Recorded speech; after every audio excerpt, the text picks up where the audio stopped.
What is up, fellow nerds, and welcome to Sunday Night Just Chatting. I forgot our ghoulish. What is up?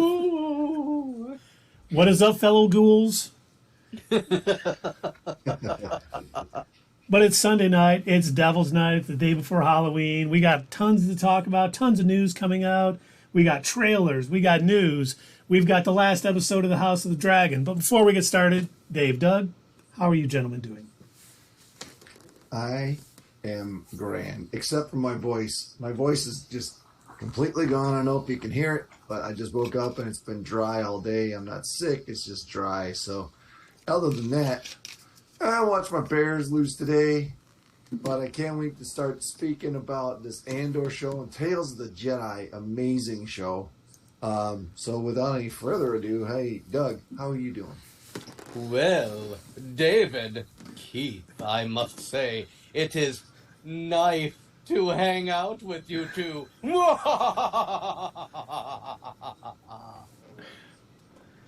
Heads will be rolling when we begin talking about our devilish, delightful TV shows and trailers tonight.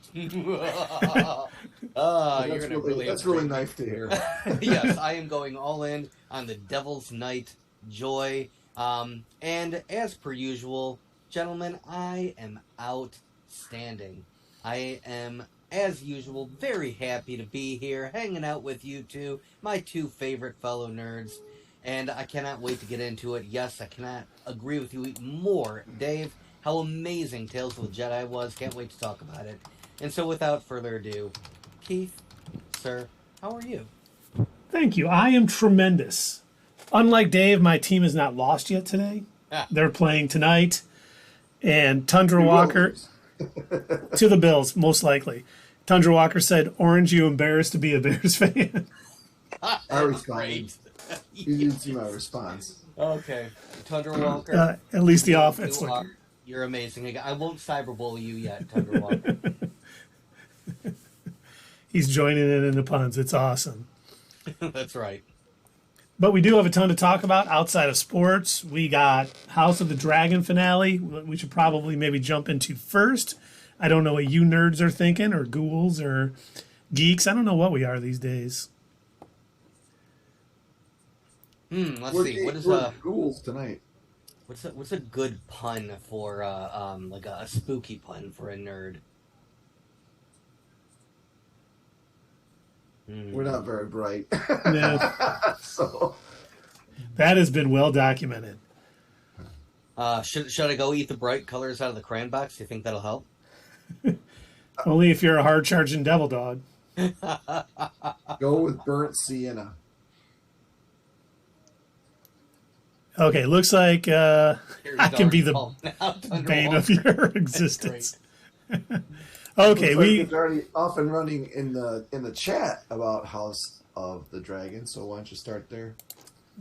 Seems like a game plan. But first, I can be your bane of your existence. But first, you need to lower the price to be the same as Keith and Dave. I think Keith and Dave should up their price.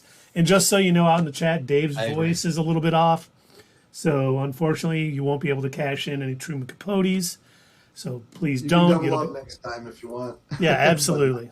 Absolutely. Absolutely. In fact, for everyone that happens next time, I'll go 10 minutes. It's been documented. Well, if you asked Carrie how this episode of House of the Dragon went, she might say that it dragged on a bit too long. No? It was bad? Okay. Is that joke sick? Because I can hear it coughing. Ah! That was great. It was perfect. Oh, we're terrible. We are definitely terrible. But House of the Dragon, I did not think it dragged that much. I kind of enjoyed that episodes 9 and 10 were kind of almost happening simultaneously. One was the Greens, one was the Blacks. And, we really saw Queen Rhaenyra, I don't want to mispronounce her name, really doing her best to almost be like her dad and preserve the peace. She was so sort of like, I don't want to start, a war. We can figure this out. We can do something, to kind of resolve this in a very calm and nonviolent way. And she was getting, we need the oh my God, why not? You mispronounce Namor all the time. We do not mispronounce Namor. But they had to get House Stark. For 50 years. Longer than 50. We have no control over what decisions the MCU makes. If that's the way that it's going to be pronounced in the movie, that's just the way that it is. We three individual nerds have not as much power as we wish we did. As much as Dave is buddies with Mr. Kevin Feige, he does not have the kind of power to change that. This is probably more of a Ryan Coogler decision. And let's see how it plays out. You know what? Yeah. You guys may love Namor when you finally see him on screen. Everyone who saw it earlier, and we'll talk about the Black Panther premiere in a little bit. But, we see Queen Rhaenyra trying to gather, Starks, Baratheons, and Tullys, and all of these people to see where, see what kind of support they're going to have throughout the 7 realms. And by the way, I should clarify something you had mentioned earlier, Keith. For anybody who watches us and hasn't really been following along with House of the Dragon that much, just so you're aware, when Keith mentions the Greens and the Blacks, they are literally just like political parties in the House of the Dragon. They're supporters of either Queen Rhaenyra or Queen Alicent and her children. So it's one or the other. The Greens are Queen Alicent. King Aegon. Huh? King Aegon. Yes, King Aegon. But the reason why they call them the Greens is because they support her and she wears a green dress. High Tower's color. Yeah. Their color to color of the battle is green. Right. Aegon, your mucus. Yes, and we will get to it. Do not mess with Aemon. I saw a wonderful meme. It was, from Key and Peele. Instead of saying, you done messed up, Ron, it was, you done messed up, Mon. Yes. That was awesome. That's great. That is great. I was kind of shocked, but I kind of liked that they didn't sort of they went their own way with House of the Dragon. The last 2 episodes were not these sort of action-packed, craziness. You see both sides kind of gathering power, seeing what they can do. We even see in this episode, Otto Hightower comes to Dragonmount to kind of explain. I thought it was really well played. How he's like, oh yeah, we've already sent to the Starks, to the Baratheons, to the Tullys. We know where you're trying to gather power, and we're going to beat you to it. So you might as well just, lay down your arms and, pledge fealty to King Aegon. And I honestly think she would have. For the peace of the kingdom, I think Queen Rhaenyra probably would have done something that wouldn't have caused battle until, we know what happened at the end. Yep. For those of you, playing the home game, she sent her kids to these different areas on Dragonmount. And when the youngest got to House Baratheon on is it Stormmount? Storm's End? Storm's End? Yeah, Storm's End, I think. Okay. Prince Aemon was already there with the largest not the largest dragon there is, but the largest dragon that has a rider. Yep. And when if you don't recall, he claimed it from his aunt. Is that who she is? Yes. I'm trying to think. I'm trying to make sense of their family dynamic. But yeah, when she had decided to die via dragon breath, she left her dragon without a rider, and so he claimed it, which I didn't realize he could do. Oh yeah, once it says it'll only bond with one, but when when something happens to its rider, it'll bond with somebody else. We see at the end we see after Prince Lucis or whatever his name is, I can't remember his name.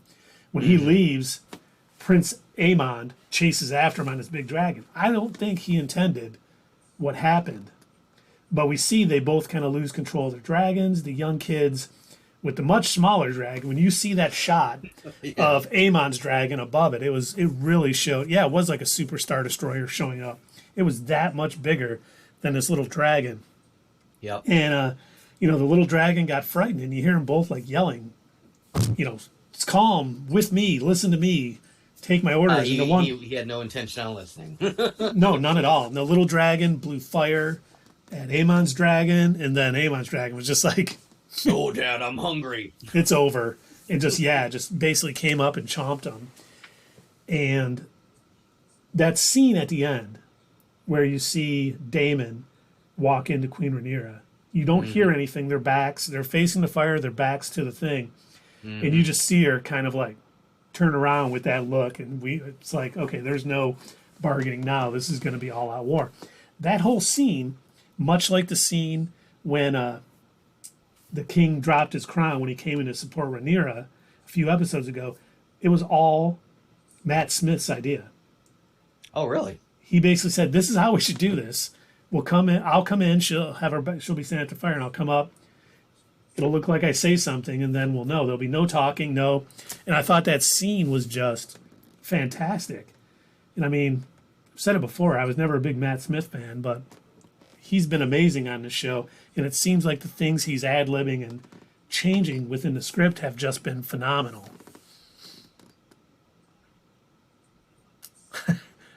That's a good question. How do they know what happened? Dragon bits calling on a ship? I assume she meant falling on a ship. She did, I'm assuming. But yeah, I mean, I guess word passes. Maybe someone saw it, or maybe Aemon said something to somebody and they, passed the word along. It's raining men and dragons, hallelujah. It's raining boy princes and dragon bits. But yeah. Hey, if you switch to some white frames on your glasses and you whitened your mustache, you look just like James Gunn.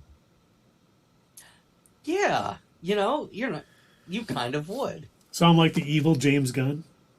Yeah.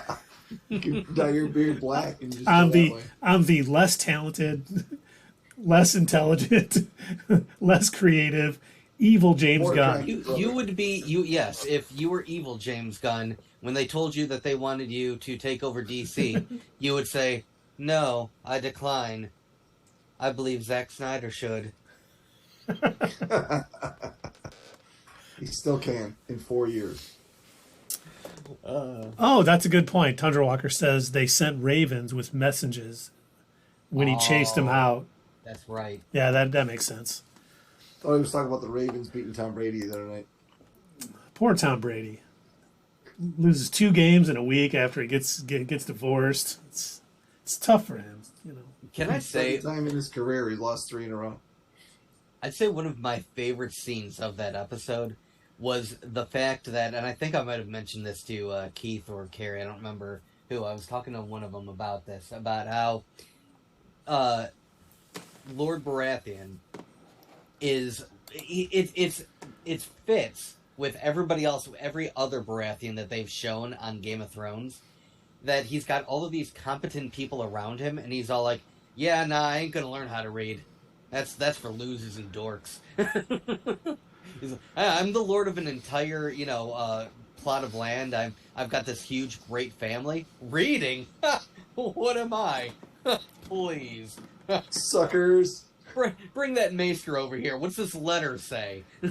Well, little did he know that his great grandson was going to be one of the worst kings Exactly. in the history of the realms. "I don't have time to run a kingdom. I need to..." how did he phrase it? He says, "I need to hunt, drink, and fuck my way to an early grave." Yep. Well, he had goals. And that's all he wanted. And so he specifically went all the way to the north, to the furthest reaches of the kingdom, literally to ask his best friend, "Hey, bro, I need you to come down and run my kingdom for me, because I don't want to do it." I trust you, Ned Stark, because I know I won't. I can't read. I have no intention on learning. I can't run my own kingdom that I fought to win. I'm just going to have some fun. And now we see where it just runs in the family. Yeah, it's just except Renly seemed a little more responsible. Yeah, he's the odd one out, I guess. Yeah, there's always one black sheep. But his brother, was also kind of a hard charger. Yeah, he definitely was. What he did to his daughter. Oh, let's not talk about that. That makes me. That was sick. Yeah. But I think we do need to talk about too. Damon going down. He's trying to get more dragon riders and get more, and he goes down. And I'm not sure exactly what he was doing, but it seemed like he was waking up an immense dragon, and I think it's one of the dragons they talked about that is at Dragon Mount. Okay. Wait, is it Dragon Mount or is that from Wheel of Time? Yeah, I don't remember, man. Dragon's End, whatever. I'm confusing fantasy. Storm's fantasy End, books. Dragon's End. Why not Land's End? Dragon Mount. Storm Dragon, doesn't matter. But Shark beer. we see, because we know that there's some dragons that are riderless. They have not bonded with anybody that live there. And there's some other place. And it looks like he's trying to get them on their side. Now, I don't know if he's going to have it bond with one of the kids that don't have a dragon yet, because we know Aemon took the dragon that was going to be for one of his daughters, and she's still dragonless. So it sounds like he's, despite, his wife earlier saying, we're not going to war. I think he knew. Yeah, we're definitely going to have to go to war. Yeah, he knew there was no easy way out of it. And he did not want to. Where I think she was more willing to maybe step aside for peace, there was no way he was going to allow that. Thunderwalker. I'm off to Mr. O'Sheg Hennessy's office. Again, a reference to that King Peel skit. Excellent. Yes, and we definitely can give a shout out to Luke for being a loyal fiance. That was pretty good. Well, and you do see, I wanted to mention back from episode 8, you do see some, like Alicent, when she stepped in front of her son, King Aemon, when that dragon popped up from the beast beneath the floor popped up. That was pretty awesome. I forgot to mention it. I had it in my notes. And it was amazing. As much as bad things and bad choices she's made here and there, she's a good person. And I think they're showing, she loves her kids. And just like Luke, when he had to, he stepped up and he defended, his fiance when he had to. And, they show these people, not everybody's bad. She does love her son, the deplorable person who condones and helps raise, child fight clubs. But yeah, I suppose it's still noble that she loves her horrible son that probably should have died via dragon. Well, yeah, I think if she found out about the kid fight club that he's helping populate, she would be a little upset with him, because we have seen her very stern with him. But as any parent knows, you love your kids no matter what. When they're making mistakes like that, you want to correct them and do the right thing. But can you imagine the manager of that fight club, like, hey man, we're running a little low on stock. Gotcha. Yo, King Aemon, King.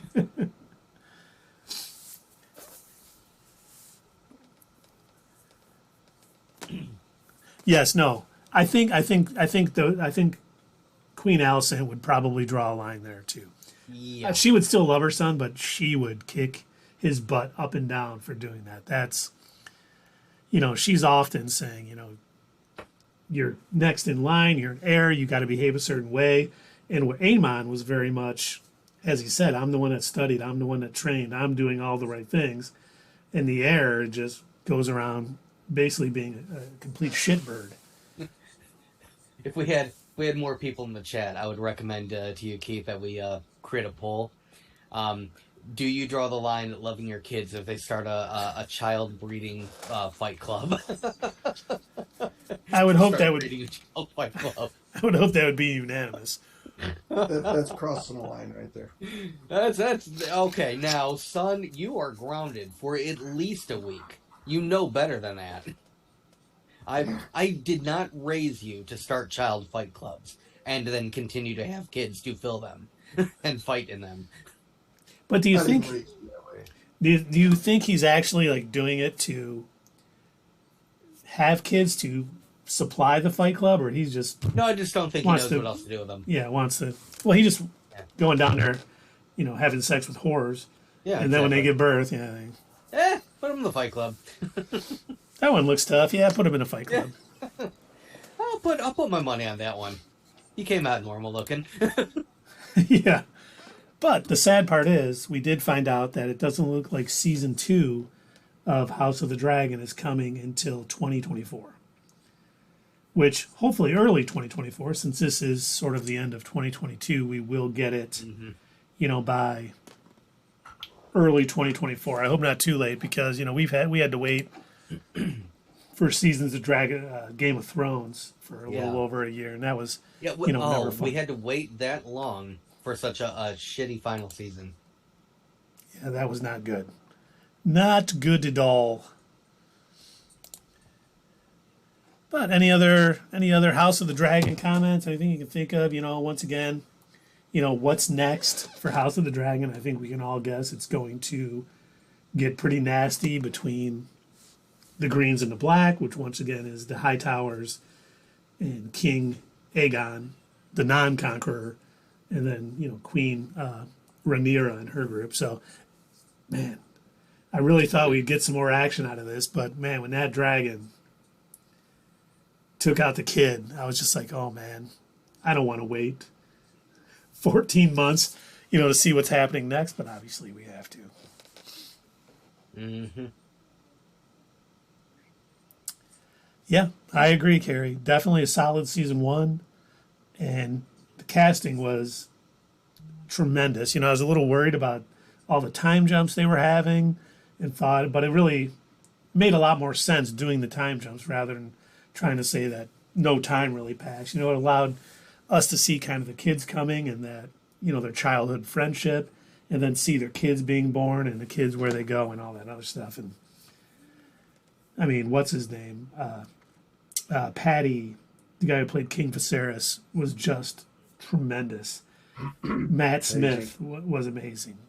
Everybody, Millie Alcock playing the young Rhaenyra was awesome. I can't remember the lady, it's D'Arcy or something, who's playing the older one. She's great. Young Allison was great. Old Allison's been great. Everyone has really been good on the show. Even the kids that they got have all been tremendous. So, yeah, I'm looking forward to... Now, I guess what I'm probably going to have to do myself, because you know how terrible my memory is, I most likely am going to have to end up, like, once the new season comes out, probably going to have to go back and watch the last couple of episodes of this season to remind myself what the heck happened, because when they do, like, that brief little, last time on House of the Dragon, I'm going to be like, wait, who was that again? What was the conflict? I'm not going to remember. There's so many other, especially in the job that we do here, there are so many other TV shows and movies that we're constantly watching that, like, I am not going to remember what happened. Like, it's fresh in my memory now, but, like, a year and a half from now? No. No, you're right.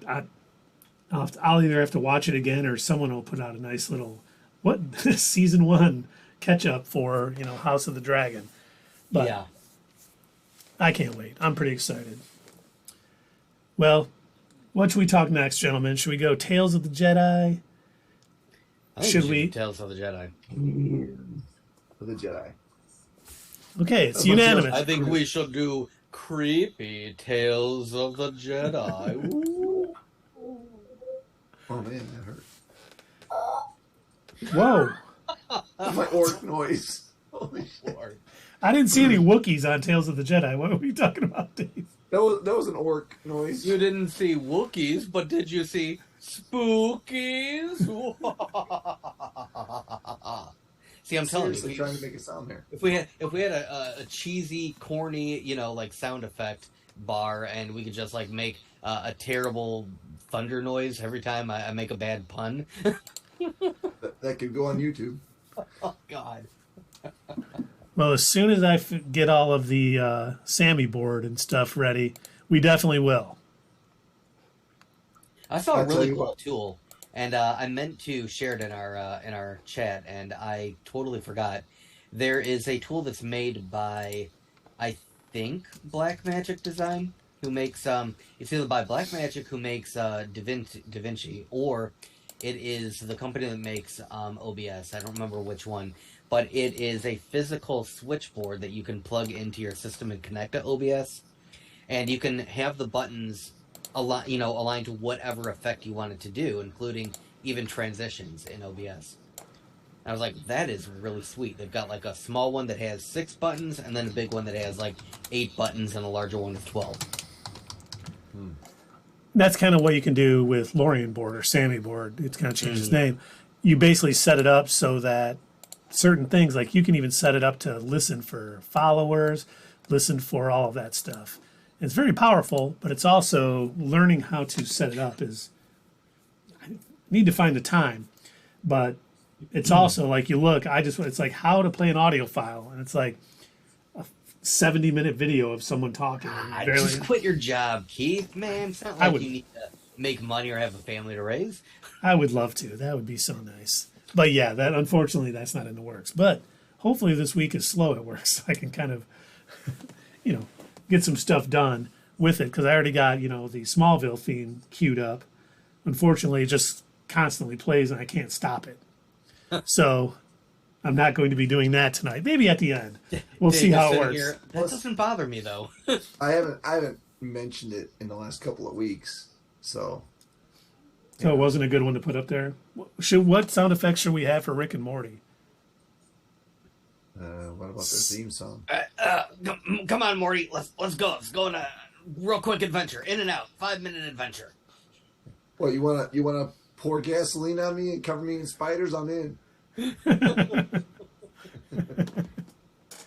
Come on. We don't have time for. Let's go. Just real quick. Come on. Need an adventure. Also, do some little cuts if you want me to. Okay. Let's get off tangent time. Let's talk Tales of the Jedi. Yes. Thoughts, gentlemen? Thoughts. And we're going to be spoiling it. Oh, yeah. We should probably clarify that. We are definitely going to be spoiling this.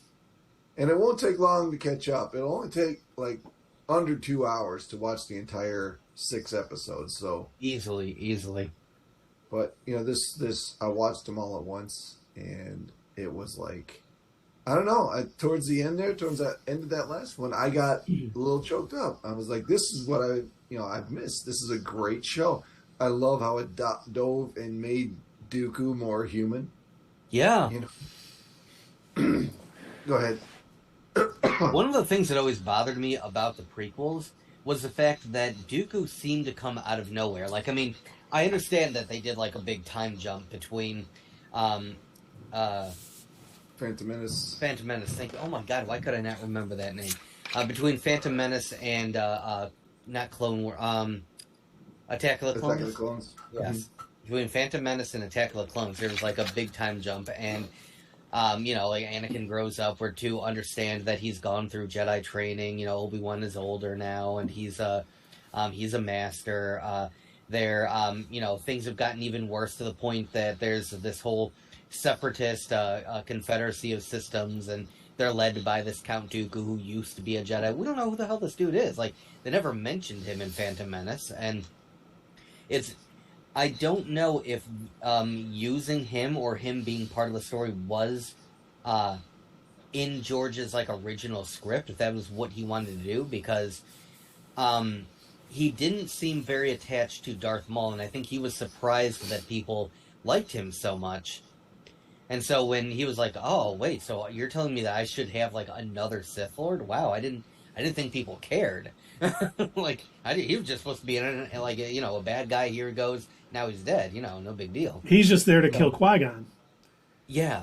Because we know, according to Dave Filoni, if Qui-Gon would have lived, Anakin would have never fell to the dark side.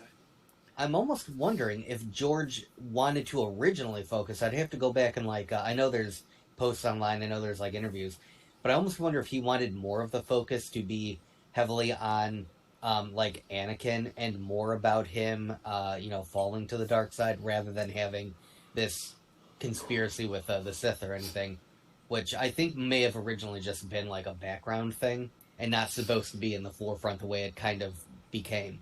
So yeah, it was nice. Sorry, this is a long way around to get to. It's nice to learn a little bit more about Dooku, who seemed to come out of nowhere. Hey, you know what I heard this week, by the way? Huh. I heard that George Lucas is directing the sequel to Rogue One. It's called The New Hope. Yeah, it's releasing in 1977. Oh Yes, man, yeah. I can't wait. That's going to be great. I really liked Rogue One. I bet. What'd you say it's called? A New It's called Hope. A New Hope. A New Hope. You know, I do remember them mentioning the word hope a lot in Rogue One. So yeah, I'm thinking it'll be good. You think it's going to focus on that character that showed up at the last minute of Rogue One? Oh yeah, yeah. I think, I yeah. heard a rumor that that princess that took the Death Star plans is Yeah. actually Vader's daughter. You know, the one Well, hey, that was no born. way. spoilers. It's just a Dude. rumor. Just a rumor. The guy who had asthma and made dad jokes? You're kidding. That's a big theory. You is. You should put that online. Make a video about it. I'll pin a tweet. A New Hope Theory Palooza. But you know what else I thought was kind of cool? Because when I first, Wednesday morning, when I kind of pulled it up and I was looking at the episodes, I was shocked that it went Ahsoka episode, Dooku, Dooku, Dooku, then Ahsoka, Ahsoka. But then I watched it and it was actually in chronological order.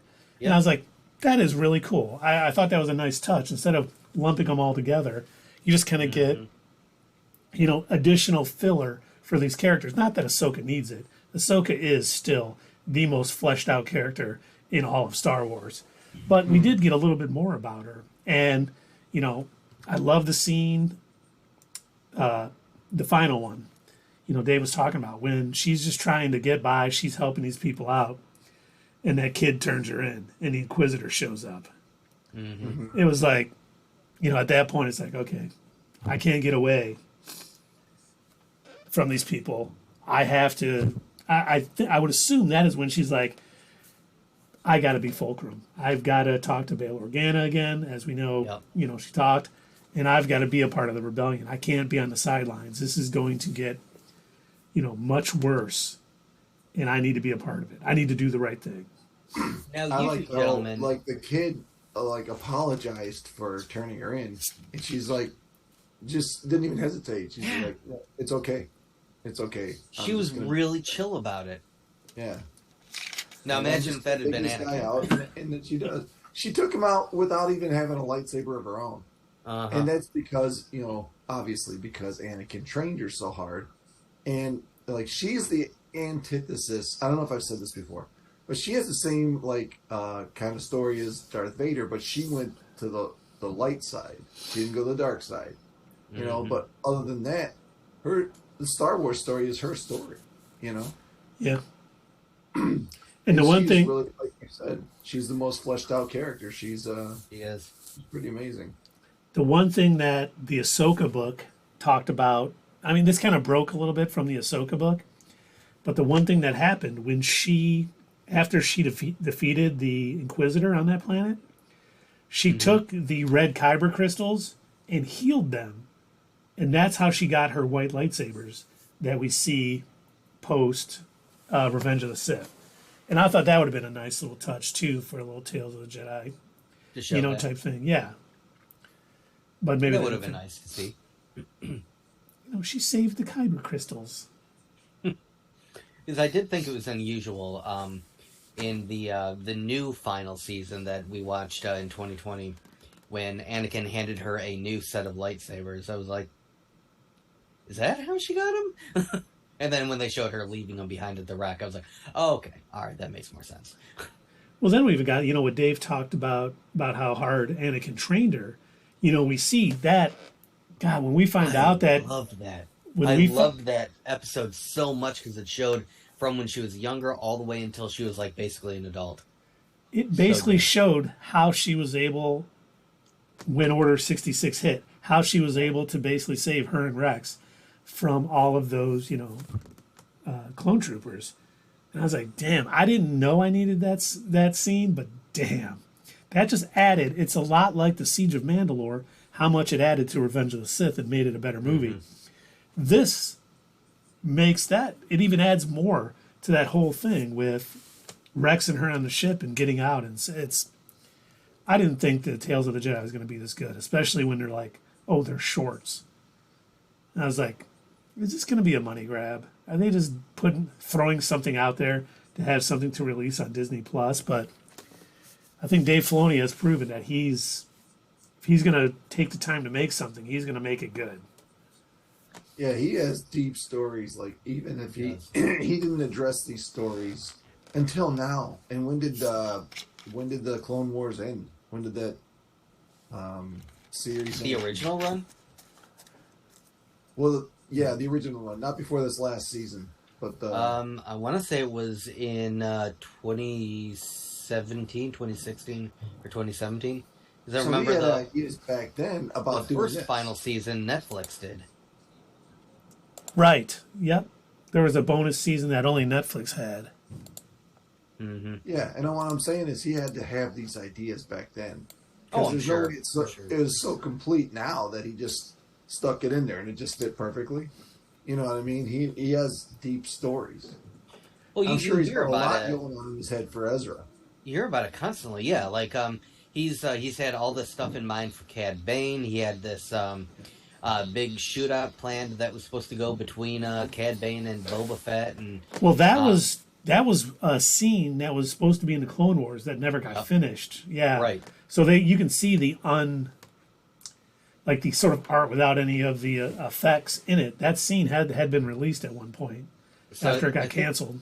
I think to Dave's point, how many other stories that never got to completion or never even got storyboards made that he's got written down, just waiting for the opportune moment to kind of like fit in there. Hopefully hundreds. It seems like he does. Mm-hmm. And we got so much, coming out, Star Wars wise with Filoni. I mean, don't get me wrong, Andor has been fantastic, and I can't wait to continue watching it. But we got Mandalorian season 3, we got Ahsoka, we got a rumored Ezra Bridger series. Looking forward to that. Maybe we'll get a Book of Boba Fett season 2, where maybe he does a little bit more than just kind of stand around. But I think we got a lot coming out, and we've talked about this many times. The rumor is that all of these Disney Plus shows, the Mandoverse is building towards a huge event, which I think we all think is very Grand Admiral Thrawn related. So, him and Favreau have been just thinking of all this stuff. How do we get there? How do we make it tremendous and epic? And they're just, making sure that us Star Wars fans are going to, have some great content to watch. And I can't thank them enough because they really care. They're fans, and they want us fans to have, great content to watch and talk about. Yeah, it's quality and quantity these days from those guys. Yep. I wonder, thinking now, since we were talking about this, that added to Ahsoka's story, if they did more of these Tales of the Jedi, which I assume they will end up doing, regardless of the detractors that were like, oh, this is bad because it took away from the book and it's not the same and I read this thing once and I liked it better. Regardless of that, I think objectively it was a good series. They were very good shorts and that they should make more. But I'm wondering, if they do end up doing another bunch of these, do you think it would be smart if they did one focusing a little on Luke and some of his training to make him less of like a Jerry Stew? I would love to see Tales of the Jedi post Return of the Jedi, Luke Skywalker, and how he got what he did, how he, decided to set up his academy and all that. I think that would be fantastic. Yeah. I would love to see him at the top of his game. That'd be awesome. I'm saying I wouldn't mind seeing something in between not Revenge of the Sith, The Empire Strikes Back and Return of the Jedi. Something in between there, just to show how he went from whiny, "You're not my dad," and "I lost my hand," to "I'm a badass, I'm gonna force choke the shit out of people." Wait, did he force choke anybody? Yeah, when he went into Jabba's palace. He force choked that pig guard. Oh, yeah. He did. Yeah. Yeah, he went from like 0 to 60, like boom. And what are they called? I know the name of that species is used on another show. It's What is it? Gamorreans or Pig guards. Yeah, No. Gamorreans. That's it. And that's why, because I was thinking Gamora, and she's green too. why She's is green, Gamora? too. Good Why is connection. Gamora green? Oh, hang on. Absolutely. Absolutely. Absolutely, indeed. You ever do that in mixed company, and that doesn't know the joke? Yes. Yeah, I do. I do that too. Well, you know, as you fine gentlemen know, and I don't know if our listeners know, but at work, if anyone says caveat or crazy town, I drink. Doug wasn't there for that one, was he? Yep. I was And there for that. It was Yeah. with all of the old classes. That Yeah, I with- used to- Tim and Irwin. Yep, Erwin taught a couple, and oh my God, Tim. Well, Tim was the one that Metcalf. said crazy town. Yep. He said crazy town and caveat. He's But- Becca, by the way, still Caveat. says caveat a lot. I still think that my boss says caveat during meetings all the time to see if I'm paying attention, because I'll be muted and just like he'll go, well, that caveat, and I know he's looking at me as I do this.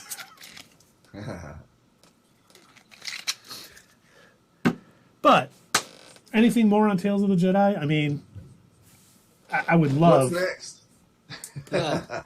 and I think Doug kind of talked about that. Who else we'd like to see? I mean, it'd be nice if the Damon Lindelof series or movie that's coming out, if they are introducing any new Jedi, that maybe Gives we get a more little backstory on him. kind of like I was thinking while I was watching this. It could almost be used, not exactly the same, but how Legends, Marvel Legends, MCU Legends does, where they kind of give you that catch up. This could be almost like that, only gives us a little more background, a little more filler, not just retelling us what's from the movies, but you know, 7-8 minutes. It just adds to it. Things that may not have otherwise fit in the narrative of whatever movie or TV show you were watching. Something to just Yeah. kind of fill in some of the blanks that maybe you still had. And like what we were talking about with Dooku, for instance. Things that I've been wondering for years, and I'm glad that I now finally know this stuff. Yeah, and you didn't need to create a whole movie for it. You just took 3 different, like, 15-minute things, and boom, now you understand them better. And And by the dude. way, the animation, my goodness, like I've Oh, it's so much better. I've watched a couple of like the earlier episodes of when Clone Wars first came out, and oh man, they really improved. Yeah, I agree. Oh yeah, I think I told you guys this story before, but I quit watching the Clone Wars in the first season. Really? I was like, no thanks. And my brother, who's 2 boys, well, now they're, I think, 21 and 19, but he was watching it with them. And they get at a point, he's like, you should start watching it again. I'm like, oh, okay. And I started watching it again. And first season, I was like, wasting my time. But then, like, season 2, I'm like...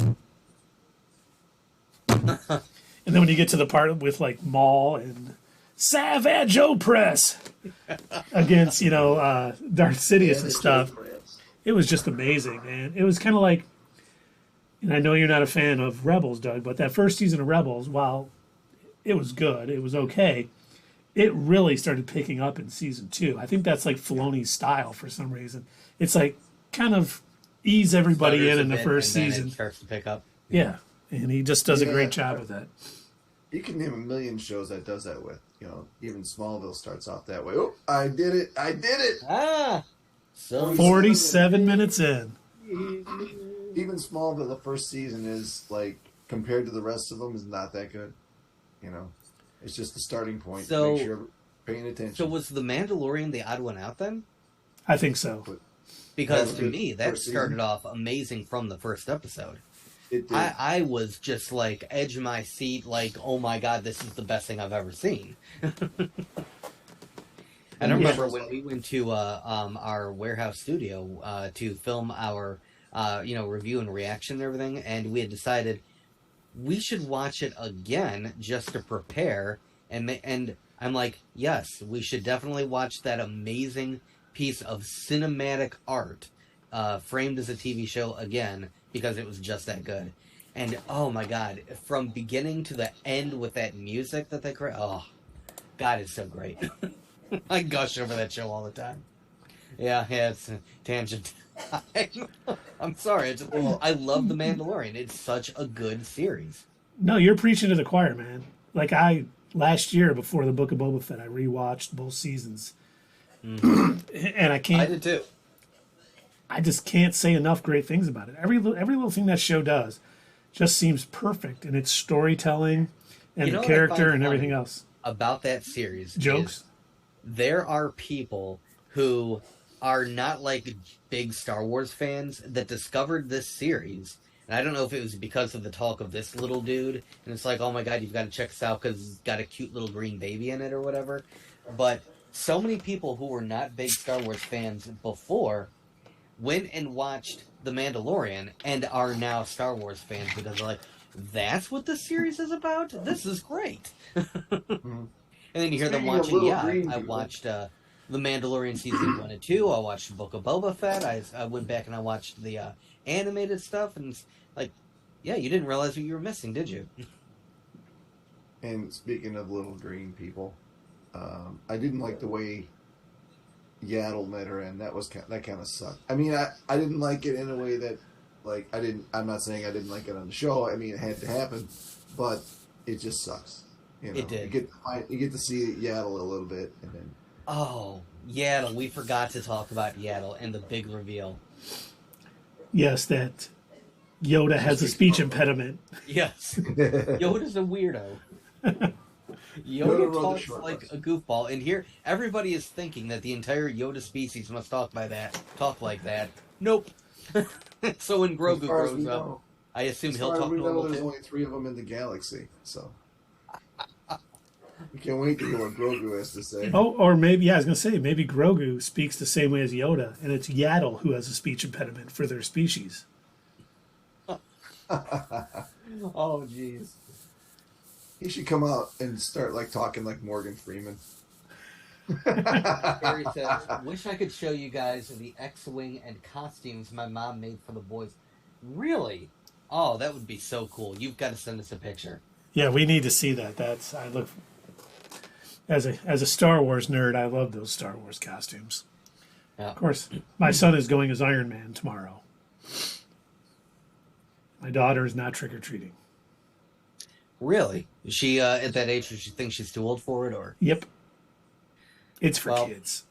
I It's tell you switched what, to parties now. I went through that when I was a teenager until some of my friends from high school actually came to our house and were trick or treating. And I was sitting there, being an angsty teen. And they're like, "What are you doing?" "What do you mean, what am I doing? I'm not going out trick or treating." They're like, "Grab a mask and come with us." I'm like, oh, "Fine, but I'm gonna be like all emo and goth about it." I'm going to be ornery.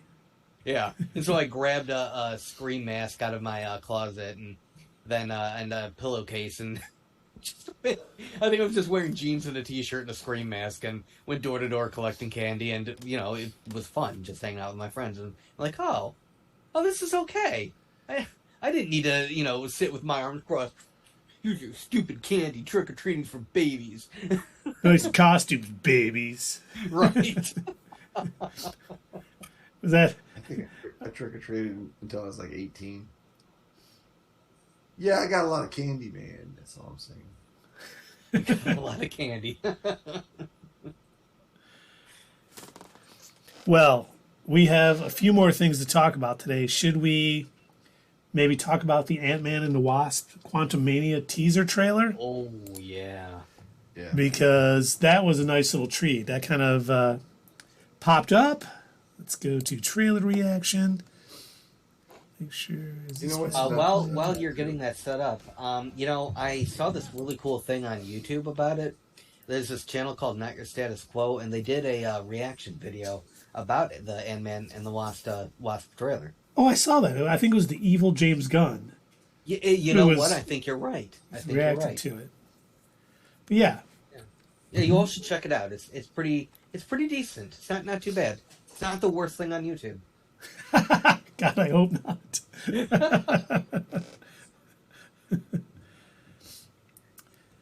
Yeah, you know what? I do think that, we're getting Wakanda Forever next. And then we are getting Ant-Man and Wasp Quantumania to kick off Phase 5. and it looks like they are kicking off Phase 5 correctly. Mm-hmm. You know, I've heard people like that saw this. Like most of the people are like react like we did. Oh, that looks awesome! I can't wait to see it. I've heard a couple of my friends have said that looks so dumb. I'm not with them. Really? I'm not on that boat. Our boat left them on the island. All right. That's just. I think it looks great. I do too. I really think I'm very hopeful for Wakanda Forever. I don't think Ryan Coogler has made a bad movie yet, so I think that's going to be awesome with Namor as the villain. You know, anyone else? And They gave him wings on his ankles, and it looks good. Yes, and he uses them. I never thought they would go. They would like. I thought for sure the MCU was going to be like, nah, that stays in the comics. We're not doing that shit. Give him like, I don't know, gravity powers or some shit. No. They literally pulled it like, you've got to keep it true to the comic. We're recreating this guy on the big screen. Put wings on his ankles. As dorky as it looks, they did it anyway. All right. You're gonna play the video, Keith? Yeah. I was waiting for us to be talking. You know, we start off. I love the fact that Baskin Robbins gives him Employee of the Century because he saved everybody. Little kid giving him a high five. You know, it looks like Hope and him are kind of famous now, celebrities. We know that he has that podcast for Miss Marvel. And it seems like he is, cashing in on his fame a little bit. Well, I think didn't you point this out in your reaction that he's probably famous because of the fact that if it hadn't been for him and Hank Pym's, machine, they would have never been able to do the whole time heist. And yep, basically, it was him and Hank Pym's technology that made the whole, de-snapping. What are we calling it? Possible. Yeah. It was being able to travel into the quantum realm. Basically, that technology got him. And yes, Carrie asked Miss Marvel. And Miss Marvel, she was listening to, not Paul Rudd, was called him Paul Rudd, but what the heck's his character? What is that man's name? Scott Lang. Scott Lang's podcast. And that's how everyone knew kind of what happened. And isn't the podcast called like Big Me, Little Me or something? Yes, it is. And that was great. And then we see, for those of you who don't watch, I Think You Should Leave, the gentleman in the scene that calls him Spider-Man is from that show, and he's just hilarious. But it's funny that people have no idea that he's Ant-Man. It's sort of like... Right.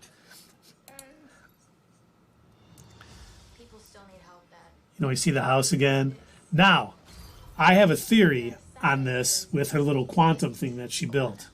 Wait. Mm-hmm. You're sending a signal down into the quantum realm. We'll wait till it starts kicking off.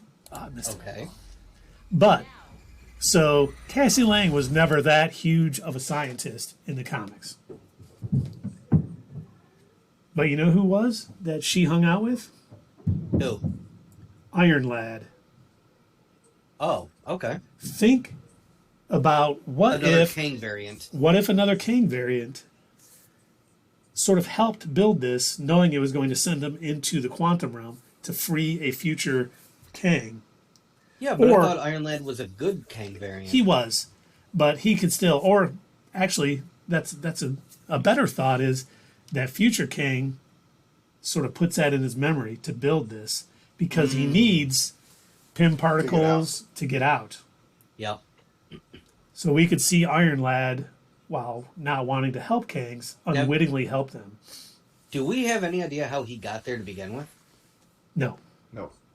Is this from the comic books? No. He was never in the quantum realm. Okay. Well, he has a city in, it's not the quantum realm. But he wasn't trapped there. He wasn't trapped there. He could move about all he wants. Yes, we definitely need an Iron Lad in focus. He's definitely a Kang variant who joined the Young Avengers and was basically a good guy wanting to stop his future self.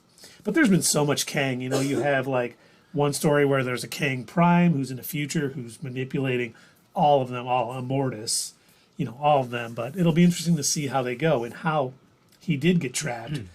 My only thought is that when He Who Remains sort of pruned all the other timelines and we got the sacred timeline, he escaped into the quantum realm something broke or something was stolen from him. Because I keep thinking he needs Scott to steal something because that's how, you know, I'm done stealing stuff and that I need you to break in and steal something. Right. So, Keith, was it... Oh, Oh, I did. No. No, it wasn't Doug. He just answered your question. Okay. And Mary said he said no. I'll be right back, guys. okay. Well, I will ask you, Dave, in case it was you. I'm pretty sure it was one of you two.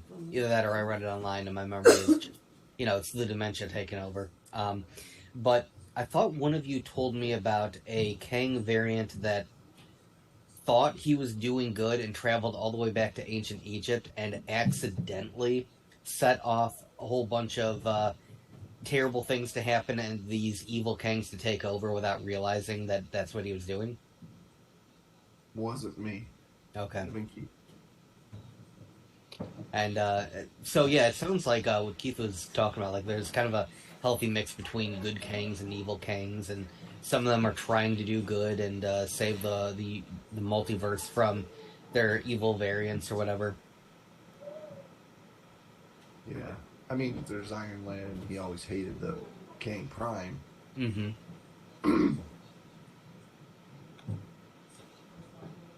I thought you needed a suit to go into the quantum realm. That's what I thought about this scene. And in the later scenes, they do have suits on, but they don't have helmets on while in the quantum realm. So what does that do? Doesn't their head explode? Oh, yeah, I think so. So I'm going to chalk this up to just like movie nonsense magic. It seems like ever since Tony invented his what are they called? The microbots, whatever, the nanobot suit, the nano suit. It seems like all of the super suits are now like powered by nanotechnology, like where masks will come and go like just immediately. So it wouldn't surprise me if that's the excuse that they're going to use in this scene. Is as soon as they enter the quantum realm, they're going to it's going to nano all over themselves and. Right, but wouldn't he still need it on their head? That's yes. I think logically speaking, you would. Yeah. But again, I think with movie nonsense magic, maybe not. Because if all of their heads exploded upon entering, the movie'd be pretty short. May have to suspend disbelief on that one. Yeah. Yes, I agree.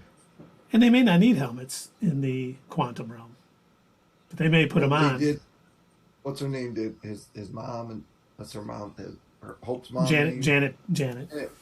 Janet needed it the whole time she was down there. But like in Kang City, they may not need it. In other areas, they may not need it when there's maybe other humanoids living. They may have created. They're gonna need a little. They're gonna need a little explain on that. That's all I'm saying. Dave, we don't have time to worry about what's canon and what makes sense. Okay, we've got a movie to make. All right, so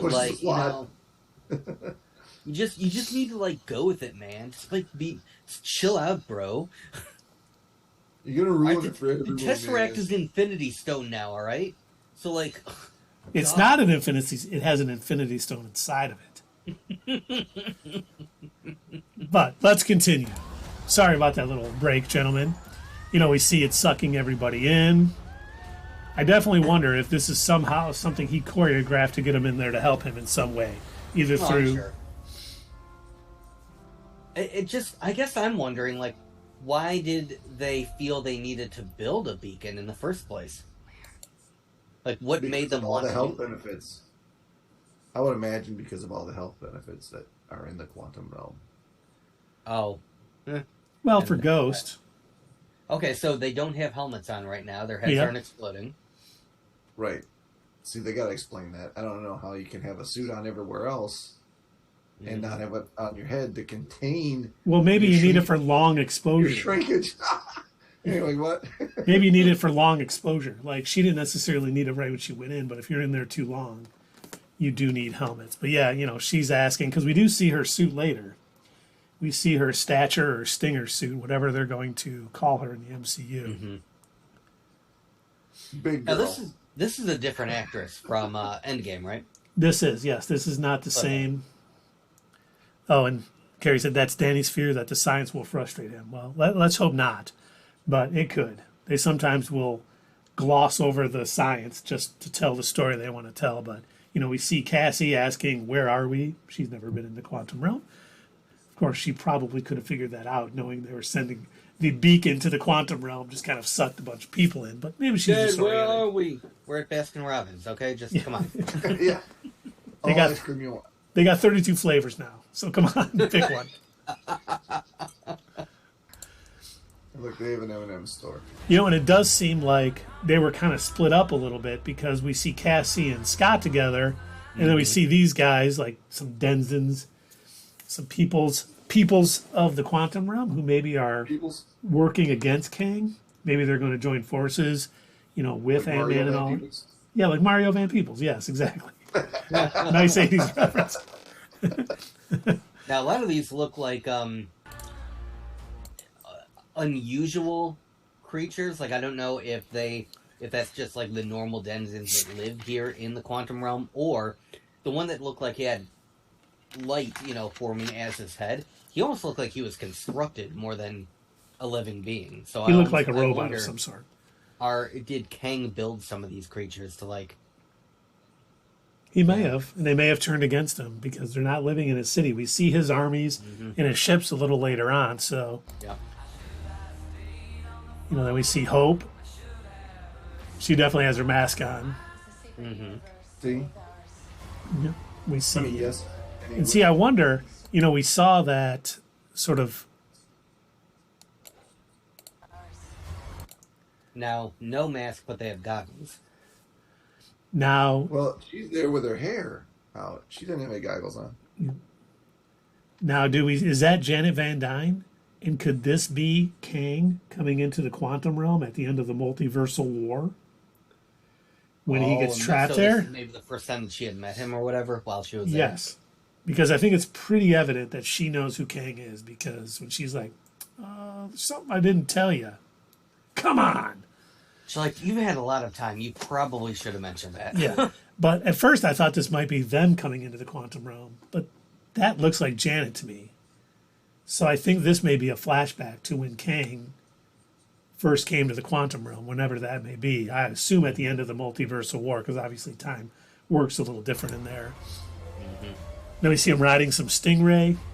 We see Hope, and Now, those swirls that we see in the sky. She's- I was Oh, gonna say, you already she's know where I'm going with this? no. I was gonna say she's wearing her MCU costume, just a hat on. No one can recognize her. I'm just wondering, you know, if those are brothers and sisters of the Planet Eater himself. Oh my god. We do see. Silly fart. We do see. No, he's referencing the cloud of Fantastic Four: Rise of the Silver Surfer. We see Kang sort of powering this, and if you notice What this, is that glowing orb? it looks like some sort of power source, a Harbulary battery, maybe. Maybe. It's an infinity stone. There's another Infinity Stone. Oh, God. But you see it later, and I'll try to point. Remind me to point it out when you see Kang's sort of chair or his throne, whatever it is. But we see him powering that up, and then we see. Did that look like the Ten Rings to you, by the way? Right there, how. If you remember when they had him, it was kind Sort of of like with all writing the, and sort of. Are those like sigils in them, or what is all that? It looks like sigils, yeah. You know they got to play a bigger role than they have because of the way, you know, the after credit scene in the Ten Rings or in Oh, Shang-Chi. yeah, with Wong and Bruce. Yeah. Yeah. Don't forget Carol. Yeah, Carol was the one saying, I've seen this before, but I haven't seen it in this form before, or something like that. Yeah. Oh, yeah. Huh. Good point. We finally hear Kang, and now we kind of see his armies and stuff. So he definitely has a big army. Is he here? Yeah, look at right there. If you look to the right of his where Kang is sitting, it almost looks like that thing he was powering up a minute ago. Oh, yeah, it does. You're right. I think that is it. So I think that's like kind of a power source that he's using to control this, because we do, you know, can't wait for this February. I am looking forward to this. And at first, I thought this was going to be like Indiana Jones type stuff. because we see her like opening that door and stuff, and we see, if you look over here, does that look like the symbols from the Eternals? Yes, and they also look like the symbols that was the original Quantumania logo that was terrible. Yes. Yes, thank God they're not using that. Our font man, of course, would remember that. We appreciate that. And then, So bad. and then they're in like a bar, very Star Wars cantina-esque looking four-arm dude. And we see... Forearm dude is saying no droids allowed. Yes. And then we get Bill Murray. Bill Murray. I did not know. And so here's my idiocy. Apparently, this has been in the news for a long time. He's done interviews. He's been talking about it. He's been on the late night shows. I had no idea that he was even supposed to be in this movie. And yeah, it's going back to like January of this year. He was like, yeah, I'm going to be playing a villain. And when I went back and I watched those interviews, I'm like, you're shitting me. Bill Murray's going to be a villain, and that's awesome. I wonder if he's like a lieutenant for Kang or something along those lines, because it does look... The way he's dressed, I would guess like a corrupt politician of whatever city they're in. I don't know. Oh, if that's he's true. for Kang. I just think he's going to be another bad guy. Well, and the rumor is MODOK. For the army. The rumor is MODOK is going to be in this also. And really? the rumor is that it is going to be Scott or Cross. It's not Scott Cross. Yellow Jacket from the first movie, because remember he shrank down and went into the quantum realm. So they think something could have happened to him. Yeah, Darren Cross. Thank you. Oh, okay. And they think he is going to be MODOK in the quantum realm. So that would be interesting. Oh, cool. That would be kind of cool. I'm disappointed that it's not going to be voiced by Patton Oswalt, whoever is going to be MODOK, because he did such a good job. But I guess he can't play Pip the Troll and MODOK. Yeah, the Troll and MODOK. It's Pip the Troll, Doug. Come on. And then now we they're see wearing their helmets, so their heads don't explode. Then we see... Oh, it went back too far. Oh, and there was a Demogorgon. That's what I was going to say. Need to stop it on the right... There we go. They're stealing from Stranger Things. We have a Demogorgon attacking Janet there. And then we see... So the universes can combine. Yeah. 11. Upside down. 11's going to be in the MCU. And then we see Ant-Man going all Mr. Fantastic. So I guess confirmed Wanda Maximoff is in the quantum realm. Yeah. God. Then we get Cassie. We see her in her suit. Then we get... I love this shot. Oh, I missed... Dang it. I was going to come in and extend that out so I could... Yeah, we get comic accurate Kang, which just looks phenomenal. And he's got again, going back to like what I was saying about with Namor with the wings, and I did not expect them to be pulling stuff like directly out of the... Usually when things look too goofy, the MCU has been known to kind of like dial it back a bit, and they're like, nah, that's a little too goofy for us, bro. We gotta MCU this up a bit. Because we've talked about this before whenever we're like doing, Theory Paloozas or what's next about like something that's gonna come out. Like, how are they gonna MCU-ify this thing to make it fit for the movies versus the way that it is in the comics? And the fact that they're like, nah, the story's fine from the comics. I'm a little surprised that they finally feel like, yeah, we've got the guts to do this. Our people, our fans who have been watching this stuff, they're going to either A, accept it, or they're going to be like, okay, yeah, this is fine. But, I mean, we know this movie has been done for a while. And it looks like, to me, the visual effects are complete because Kang looks phenomenal right here. I can't wait to, see him in action.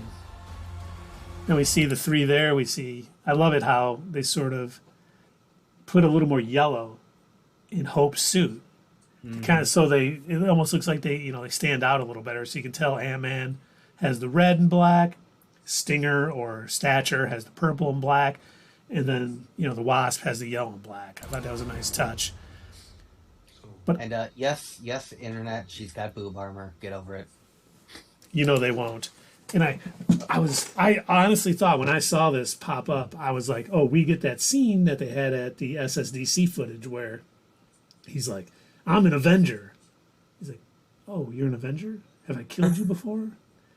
Now, it's kind of sad we didn't get it because I wanted to hear him say that, but, it does. This is where he kind of gives him that ultimatum, like, I can help you if you help me. Are you going to join me or whatnot? Now, I wonder if that's to fight against Bill Murray's character. Or MODOK, or someone who, whatever he needs to escape and get back. And I the wonder, enemy of my enemy is my friend, but what they don't realize is they're basically signing a deal with the devil. yeah, he doesn't know what Loki knows. He didn't get the speech from He Who Remains that his variants caused a multiversal war and almost destroyed everything. He may just think... Now, that makes me wonder, does Hope know and or fear Kang? Or is she completely unaware? Does she not know who this guy is, and therefore she's not going to warn Scott either? Yeah, she may, when she said there's something I didn't tell you, she may be talking about Bill Murray's character. Sorry. Yeah, Janet, yep. I knew who you were talking about. She may be talking about Darren Cross. She may be talking about Bill Murray's character. She may not even know. Like, Kang may have been hiding in the background, building up things, and then came out and took over at some point after she left. We don't know. But I think you're right. It may be they're making a lean so much towards that she knows about Kang and everything in there, but it could be the old MCU. What a twist. Maybe this Kang is cool until they defeat This this Kang is enemy. cool. Until they defeat the enemy that's the common enemy at the end, and then he goes, all right, now Yeah. Well, yeah, he may definitely be pretending to be cool to get the help. Of course, he does say, oh, have I killed you before? That would probably be a red flag to But we Ant-Man. don't know at what point he says that. Maybe he says that at the end when he goes, yeah, it's time for me to rule. I got what I needed out of you, now I can kill you. It's very possible. I like how he calls it Ant-Man. Let me get the wonderful new Quantumania sort of logo. I think it looks great. I agree with Carrie. I think this trailer looks fantastic. I know some people were complaining online that it was filmed in the volume, but come on, you're almost entirely in a quantum realm. What do they expect them to do? Build giant sets with... Make it look like it's something out of Honey, I Shrunk the Kids. Exactly. No, it's not just Marvel making movies and sound stages anymore. It's everybody. Just go out in the nature and they take 360-degree shots of this stuff and put it up on the green screen behind people. Yeah, and honestly, you got to admit, like, as much as I love the wide open shots of Andor, I still appreciate the technology of the volume, and it really did. It made shows like The Mandalorian look really good when that came out. Like, to be able to have this entire circular set around you to almost bring the world to, so that way you're not acting on a green screen or a blue screen or whatever. Like, they actually have the image up so that way they know what they're reacting to. They can see images of the actors, and I think it makes the actors more expressive and a little bit more comfortable in knowing what is eventually going to be there that they're acting around. Yeah, they're still kind of acting in front of a green screen, but they can see what's going to be on, what's going to be behind them while they're acting. Exactly. Instead of it literally just being like a green box and a green square and a green plane. And I remember watching an interview from the cast of The Phantom Menace, and they were saying how everything was all, green screen stuff. And they're like, yeah, it was so weird. It got so old coming and showing up to the same set day after day, and it was literally just, a green background and green objects because George Lucas was so enthralled with CG technology at the time. Yeah, he was always trying to push the filmmaking experience. But Carrie asked a good question. What tie-in to other movies' characters are you expecting from this? I'm thinking maybe a little Loki. I could see that. Like, maybe not during the main movie, but maybe a post-credit scene when Kang escapes. Because if the Kang that we now think is heading the TVA in the new timeline after Loki, at the end of Loki's season finale, could be not wanting this Kang to get out of the quantum realm. They may be, against each other. So I think that, and yes, Loki season 2 comes out next June, I believe. Yeah. June or July, but not too far away. They already supposedly they're done filming it, so hopefully sooner rather than later. But outside of Loki, I don't know if we'll see really anything else kind of tie into this because I think this is going to really kick off Phase 5 and really start building up towards the Avengers Kang Dynasty. But you never know. We could see some surprising guests. We could see a Fantastic Four person. We could see, who knows.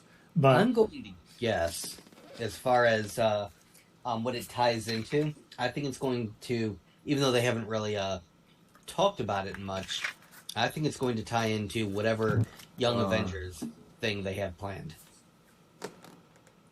Oh, that's a good idea. Especially if Iron Lad shows up.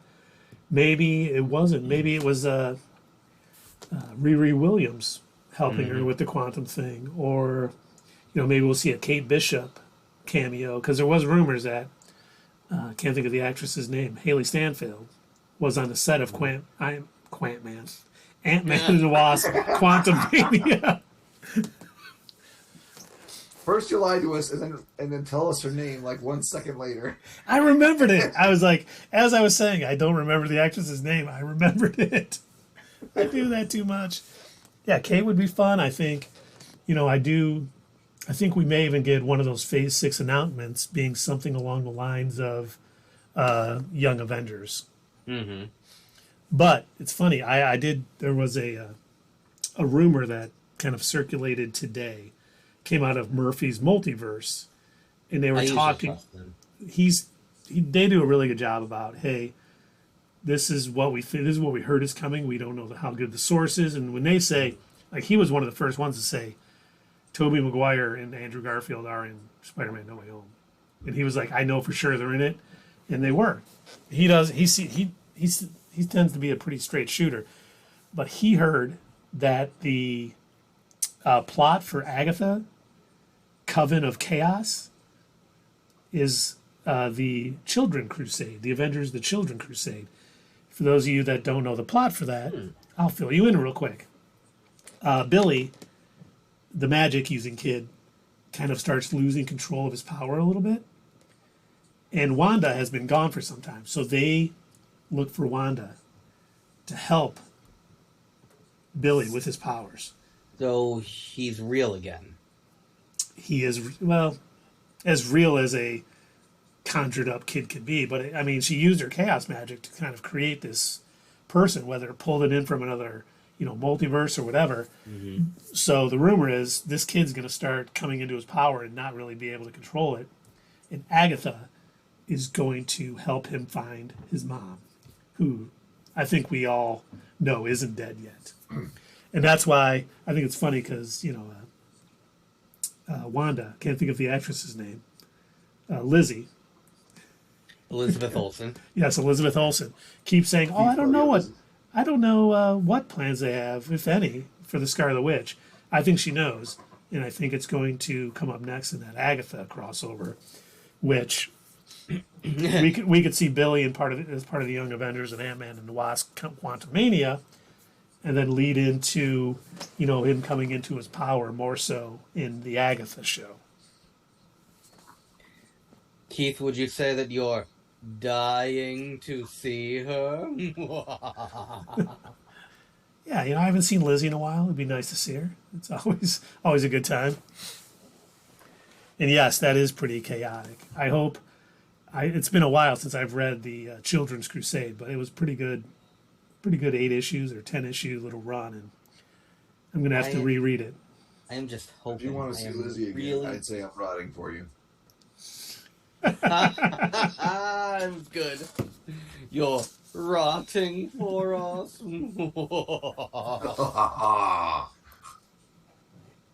I'm really, really hoping that they are not going to attempt to rehabilitate Wanda.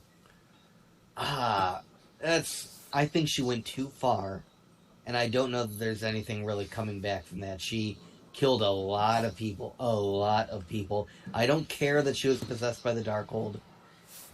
I think she went too far to be able to, well, everyone, I'm a good person again.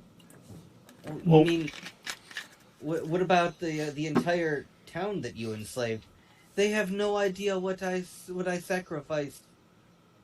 I'm sorry, what? But did the dark What's the hold point? possess her, or did she use the dark hold? You I know, think a little from column A, a little from column B. But what if she's the villain of Agatha? Now that I could see. I could see that. And then us having to be like, oh shit, now we got to root for Agatha? Wow. I guess the worst thing she did was kill a puppy. Sparky. that puppy never existed, though. That's true, yeah. It never really existed. So, did Agatha really do anything wrong? I don't think so. When you think about it from a meta view, Yeah. she really didn't do anything wrong. She was trying to stop Wanda. Mm-hmm. She was trying to steal her power. She wasn't just trying to stop her. She was trying to save the town. Yeah, totally, for real. I don't think Agatha's all that goody of a character. I think she had pretty selfish motivations. She did, but she didn't enslave the whole town. No. I'm not saying she's as bad as Wanda yet. I'm just saying. In the comics, she was kind of like a Loki, where serving her own needs. So she wasn't always evil. But yeah, between the two, if we had to root for a character for them to rehabilitate and become a good person, I feel like there's more of a chance for Agatha to flip and be like, yeah, okay, I guess I can be good now. And hell, she could even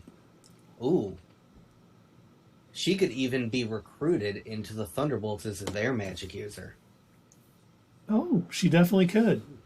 I mean, I don't think she would. I can't see her being one to one. I like follow orders and be a team player. But, that's a big, you can reel me in at any time, Dave. That's a big theory to lose, though. Well, I got something for you to pump the brakes on. Mm-hmm. Agatha is going to be in the Madam Web movie. No. Oh, God. Why do I keep forgetting? No way is that going to happen. There's no silver lining to that one. Nobody asked for this. Yeah, I think I saw some information on the internet about the Madam Web movie, that it's still on track. It's still happening. Really, no.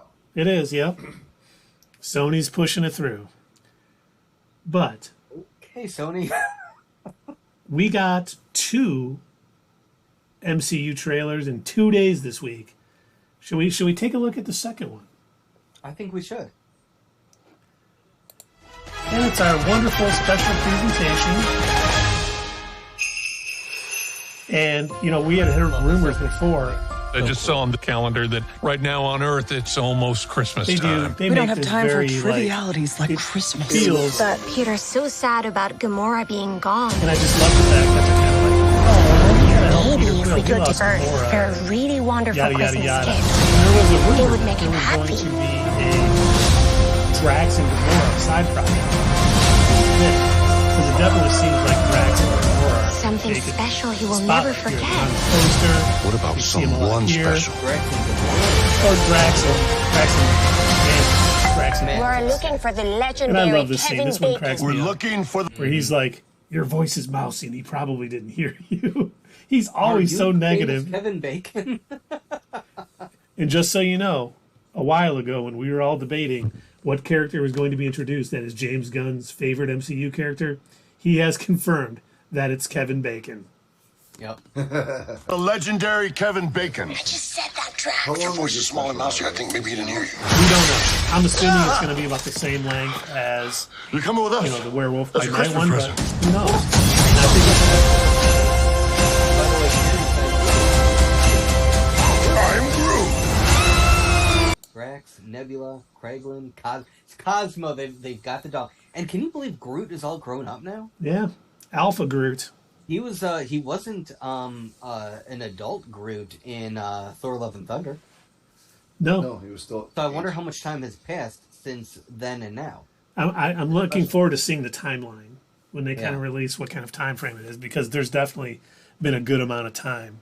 But yeah, this just looks fun. It's very James Gunny, It really does. and as his evil Love twin. Loving Kevin Bacon running away, and they're just chasing him. Hey, they're just Now, as bouncing his along. evil twin, what would your decisions have been made in making this special? It would have been all out action. I would have filmed it in black and white, and I would have had it at a 4:7 aspect ratio, and it would have been, Groot would have been angry and hateful towards everybody, and he has to murder some kid to know that murdering is bad. Then I would have Star-Lord be on a murderous rampage because he lost Gamora, and he blames all the Avengers and he attacks the Avengers, and it's all in slow-mo. And then he's pissed because he wasn't with there when Thanos was killed. Yes. He's angry. When during the slow mo scenes, we have the wailing singing of some The ladies from the sea? Yeah. Absolutely. Yes. Of course. Absolutely. Absolutely. No, I am really looking forward to this, but I do need to say something about Peter. If you could just scoot it back to towards one of those beginning images when we first see him, if you're able to do that. Look at dude. You can really get this. You're talking when he looks like he's down in the dumps. Yeah. So when he shows back up, go ahead and pause it there. Right. Saw on the calendar weird. that right now. I pause it on a black screen. There we go. How about that? No. Okay. Yes, that's perfect. Okay. All right. So, I would just like to remind everybody, during Infinity War, when they ran into Thor, if you all remember that he had made a promise, said, you know what, you guys are right. I'm gonna get it. I'm gonna work out. I'm gonna get a Bowflex. I'm gonna do it because they told him, Quill, you're about 2 cheeseburgers away from, and it looks like he's had about 5 or 6 cheeseburgers. So you're saying he's still not working out? I would venture to guess that he's not. Also, doesn't look like he showered. He is depressed. I mean, yes, I'm guessing he is pretty depressed. There's that scene where he's I just saw on the calendar that right now on Earth it's almost Christmas really time. See we don't have time for it's great that his trivialities family, like Christmas. the Guardians. But Peter's so sad about Gamora. And I think it's great that they decide to get Kevin Bacon because of all the stories, that he has told about Kevin Bacon. Is Food still the greatest movie of all time? It was never the greatest movie. That was great. What? Will we see Thor in this at all? No. Okay. Nope. I do think it's just going to be the Guardians and Kevin Bacon at this point. It's just going to be kind of an uplifting little story. Maybe that Peter realizes that even though he lost Gamora, he's still got the rest of his family with him. And it'll be a nice positive note leading into Volume 3 when... Are they going to take this up right from Thor Love and Thunder? I don't think so. No? I think it'll be a little while after. They may have some Harbulary batteries to grab with. But I wonder if Adam shows up. Maybe on the run from Adam Warlock. We may see like a hint of Adam Warlock or something. I don't know if they're going to try to bridge this into Volume 3 at all. But it's funny because after seeing this trailer, I no longer believe that rumor that the Silver Surfer is going to show up in this. Because this seems like a very, almost like a Hallmark Christmas episode where it's just going to be one contained little story about, the Guardians trying to do something nice for Peter because of what he's lost. It's going to be an after credit scene, if anything. Yeah. And if anyone shows up in the after credits, I would assume it'd be more Adam Warlock, than the Silver Surfer. I do still hope we get a Silver Surfer special presentation at some point, leading us into Galactus. No, it could definitely be a red herring trailer. They could really be throwing us for a loop, and this is like some of the fun stuff. Then all heck breaks loose, and Silver Surfer. Could be the B story for all we know. Yeah, exactly. That'd be funny if they advertised the B story and then we got a completely different A story. With Harrison Ford in it as the Red Hulk, of course. Nobody's gonna pump the brakes on that. No, because I think it's going to happen. I could see it. Stop it.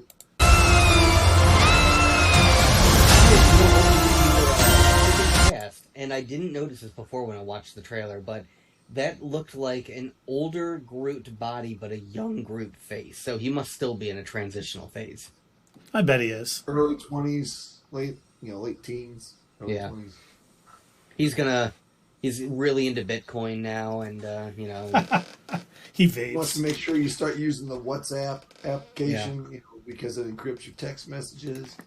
he's not going to be able to like go out on too many missions because he's in a very very strong relationship with some girl he met on Snapchat. Some other tree. But- a FICA, a ficus. The good news is this is coming November 25th. So we don't have too long to wait, which is very really nice. nice. Which is a Friday, too. So they're kind of That's 2 skipping weeks the after third. Wakanda Forever. Yeah. So they're skipping the Wednesday or the Thursday release for Marvels and just doing this as a normal Friday one, like they did for Werewolf by Night. So that is all good. Can't remember if there's anything after the Disney Plus thing. But we still have a few other Items of note.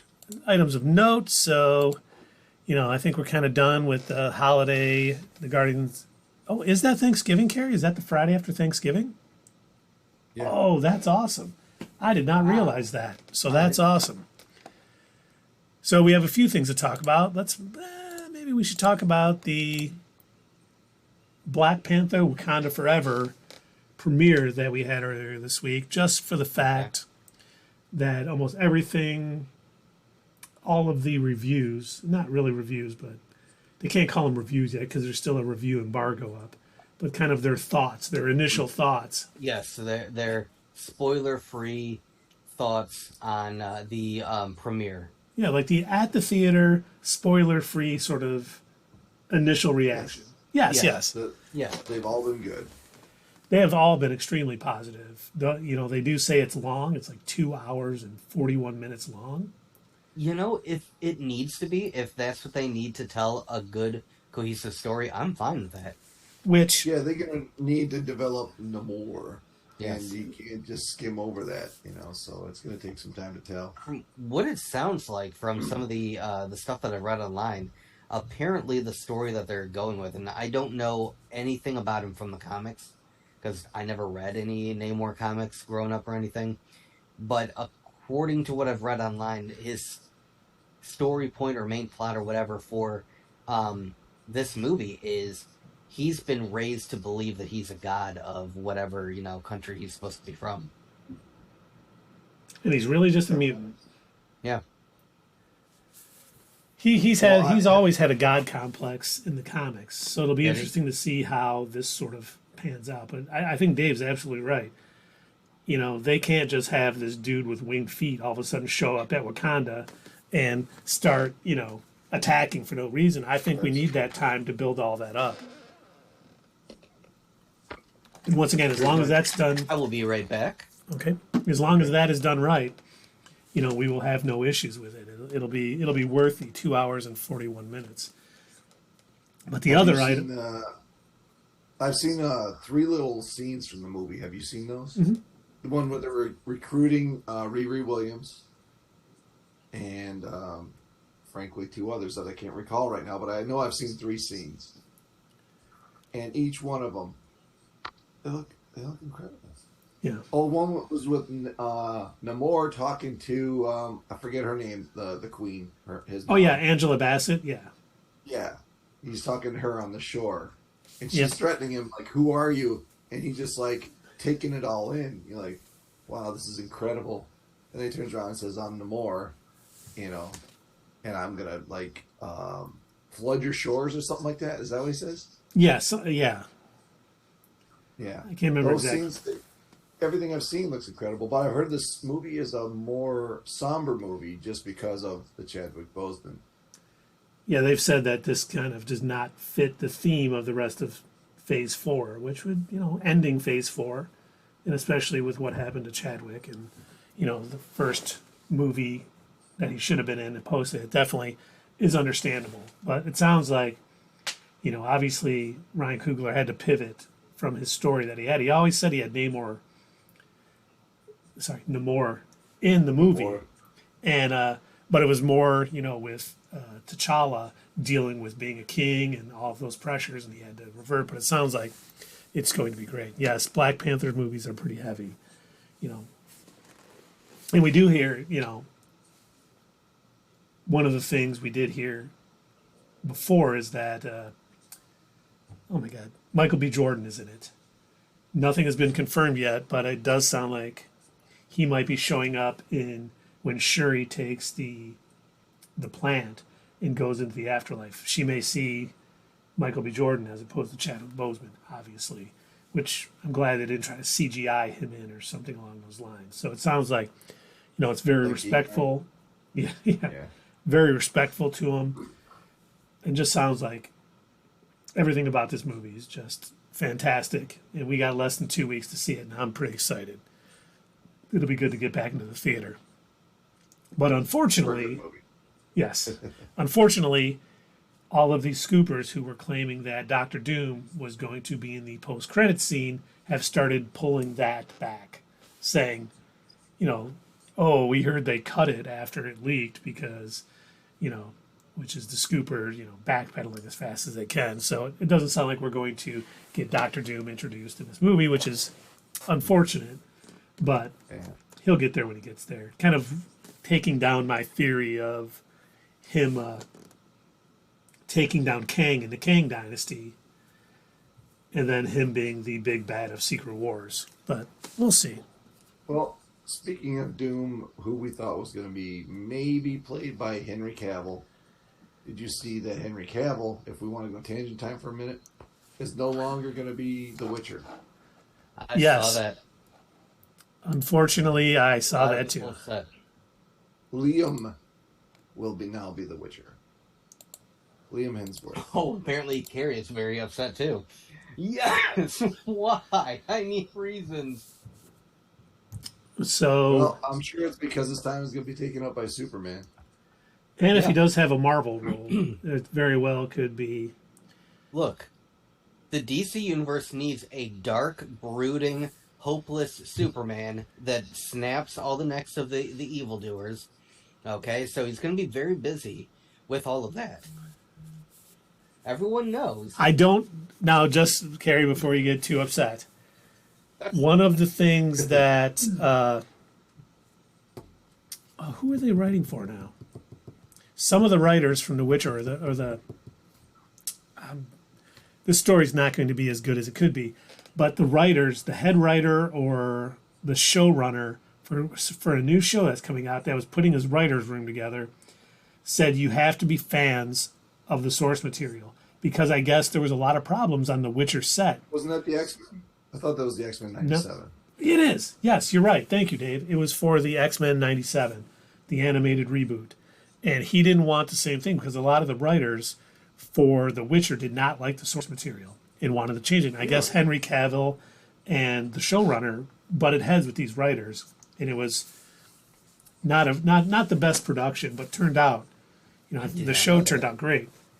So I wonder if that has, a little bit something to do with it too. Like he just was like, okay, I can't, I wanted it to be like this, because we know he has been coming out lately and saying that he wants to be the beacon of hope, the joyful Superman, and not what he has been in the Zack Snyder movies. So it definitely sounds like he's even said he agreed more with Whedon's take on Superman than he did. Wait. I'm sorry, Keith. Did you say a beacon of hope? I'm sorry. That doesn't sound anything like Superman. Hope? Hey, did you watch Smallville? Because that's what he was. Obviously, I've watched Batman v Superman and Man of Steel. That's all I've ever seen with Superman. Also, and the Snyder Cut of Justice League. Is there really anything more out there? I doubt it. And Carrie, I don't know. I don't know if he enjoys the role more, because he was a big fan of The Witcher. He's a gamer and stuff. But I got a feeling that DC can pay him a little bit more money than Netflix is for that role. So Unfortunately, money may be a factor in that, but I think more is going to come out. But he was the one who kind of broke this news that he was leaving after season 3, and that Liam Hemsworth was taking over, and it was all very positive. Like, hey, I'm leaving, but Liam is taking over. The as the white or as the wolf and all this stuff, and it was really great. He just seems like a great dude. He, even if he had bad feelings towards some of the writers that he disagreed with or anything else, he would never show it, and I'm pretty happy. I hope he's happy, and I hope we get a fantastic Superman movie out of this, because was it worth it? Maybe not. We're going to have to see the end result, because pretty much everyone I've seen react to Liam Hemsworth being cast is like, did no one else want it? What is going on? Like, no one wanted to take over the role. Something like his brother, Yeah. But I'm honestly not anticipating watching season 4. Yeah. And it definitely will probably make the next season a little less enjoyable to watch, knowing it's, Henry's last. But we'll see. We'll see how it goes. Maybe it'll be good. But did either of you see that Spartacus series that was on, I think, HBO or Showtime several years ago? It was starting 2010. I heard about it, but no. It was really, really good, and it was one of the first shows that I totally legally downloaded,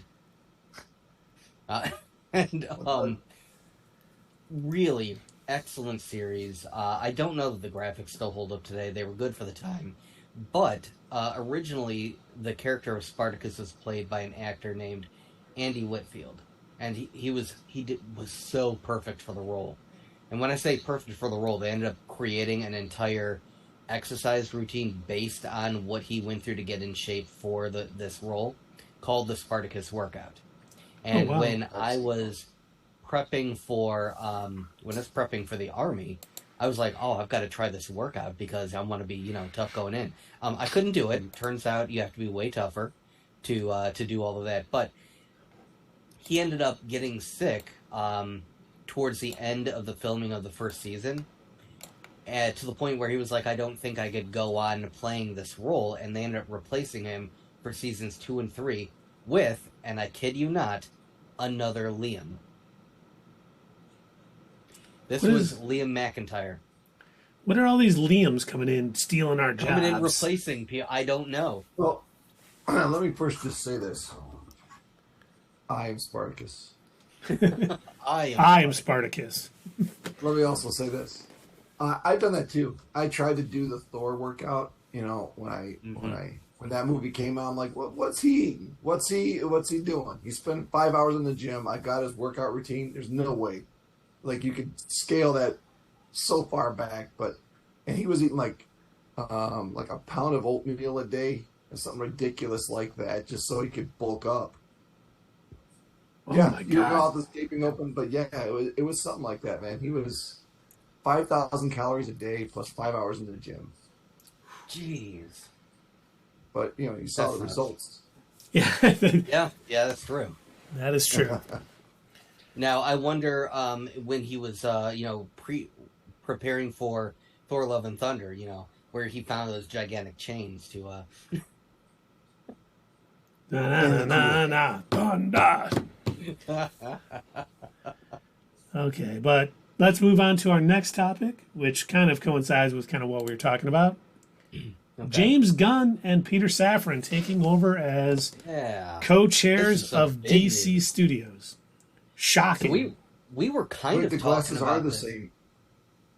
What's that, Dave? Oh, they are the same. The glasses are the same. They are. Wow. He's got more hair. Dye your mustache, dude. You need more hair on the top of your head. Yep. That's where God. That's where you're going to be tomorrow. Yes.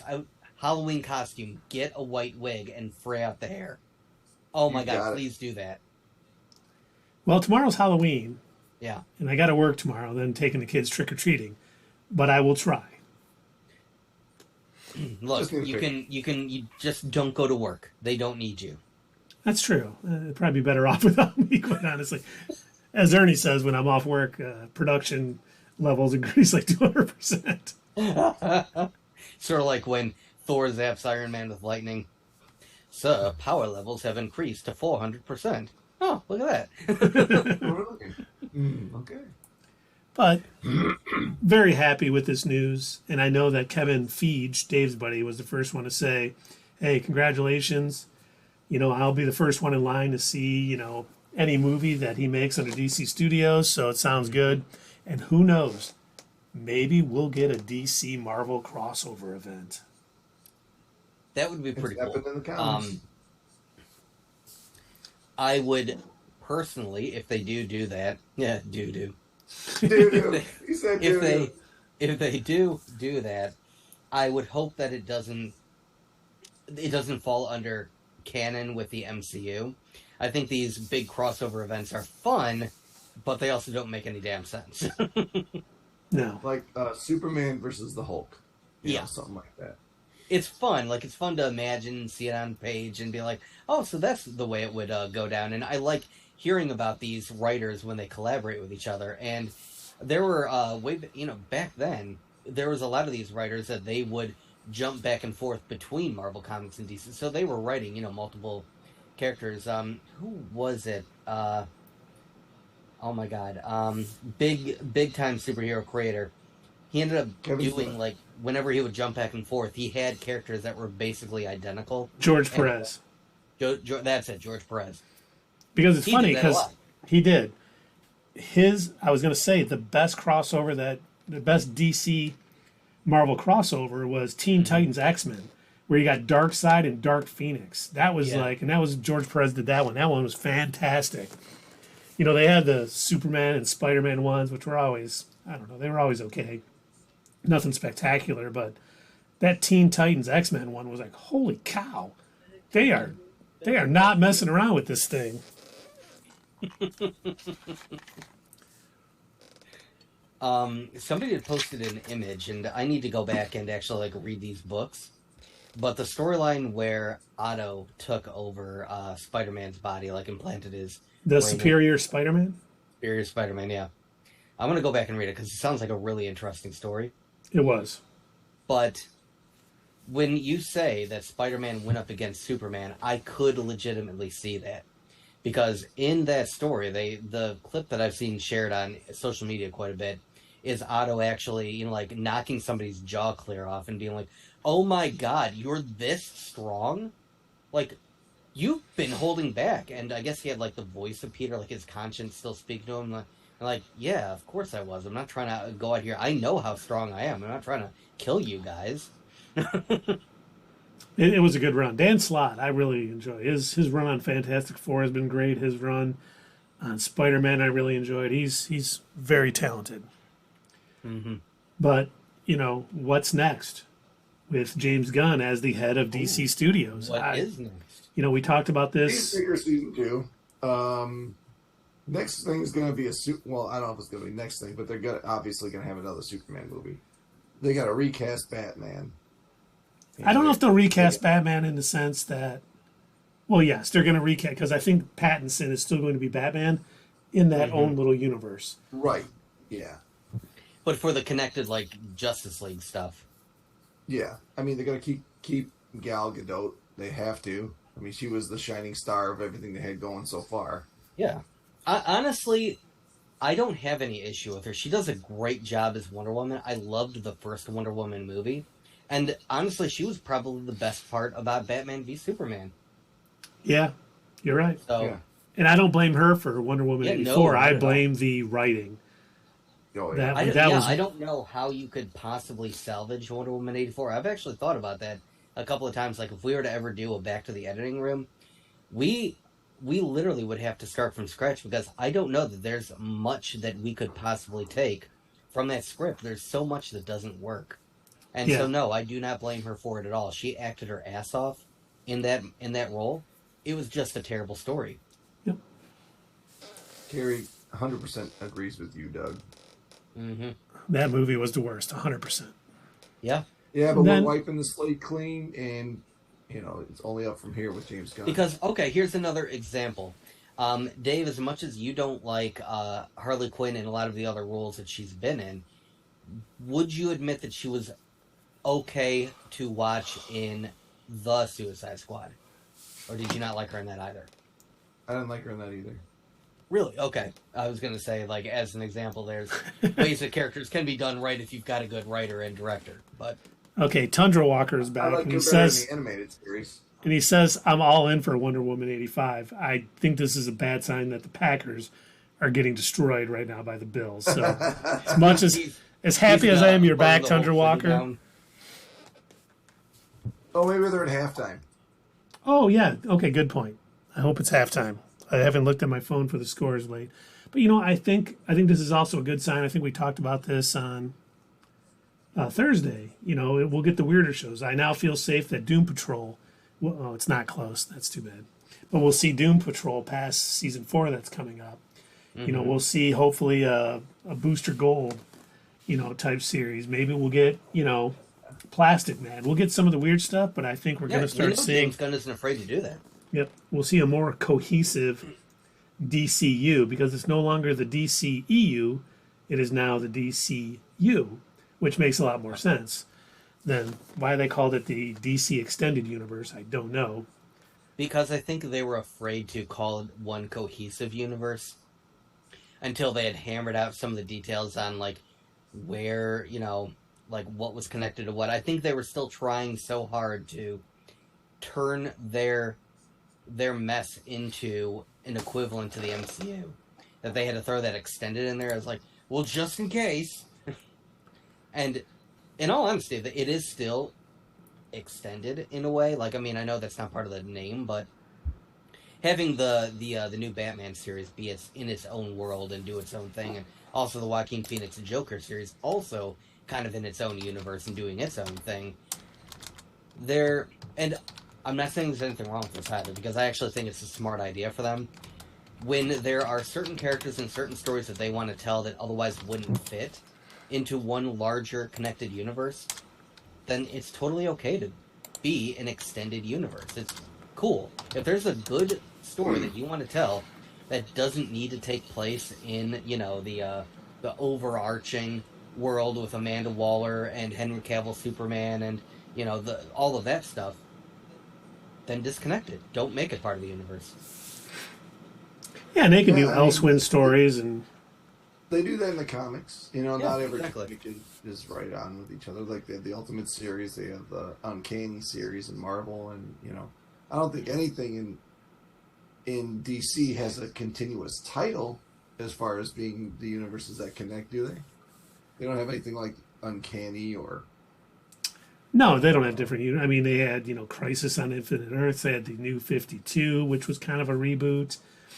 And they've done things like that, but they've always been very much a multiverse type thing where, there's multiple Supermen from different universes. And they did that a lot, a long time before Marvel really was kind of dabbling in it.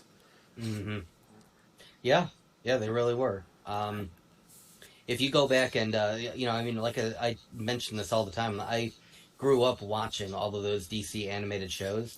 And that was kind of my first look into what a connected universe could be. So I started off with the Batman, the animated series, and every now and again Superman would show up. And then they had the Superman animated series. And then that turned into the Batman-Superman hour on Saturday mornings. So, imagine little Doug sitting in his footy pajamas eating, cereal and watching his Batman-Superman cartoons. Frosted Coated Sugar Bombs? Is that the cereal you... Of course, obviously. Nothing, absolutely no nutritional value in there at all. And then I think one of my favorite things that they did was when they introduced Static Shock.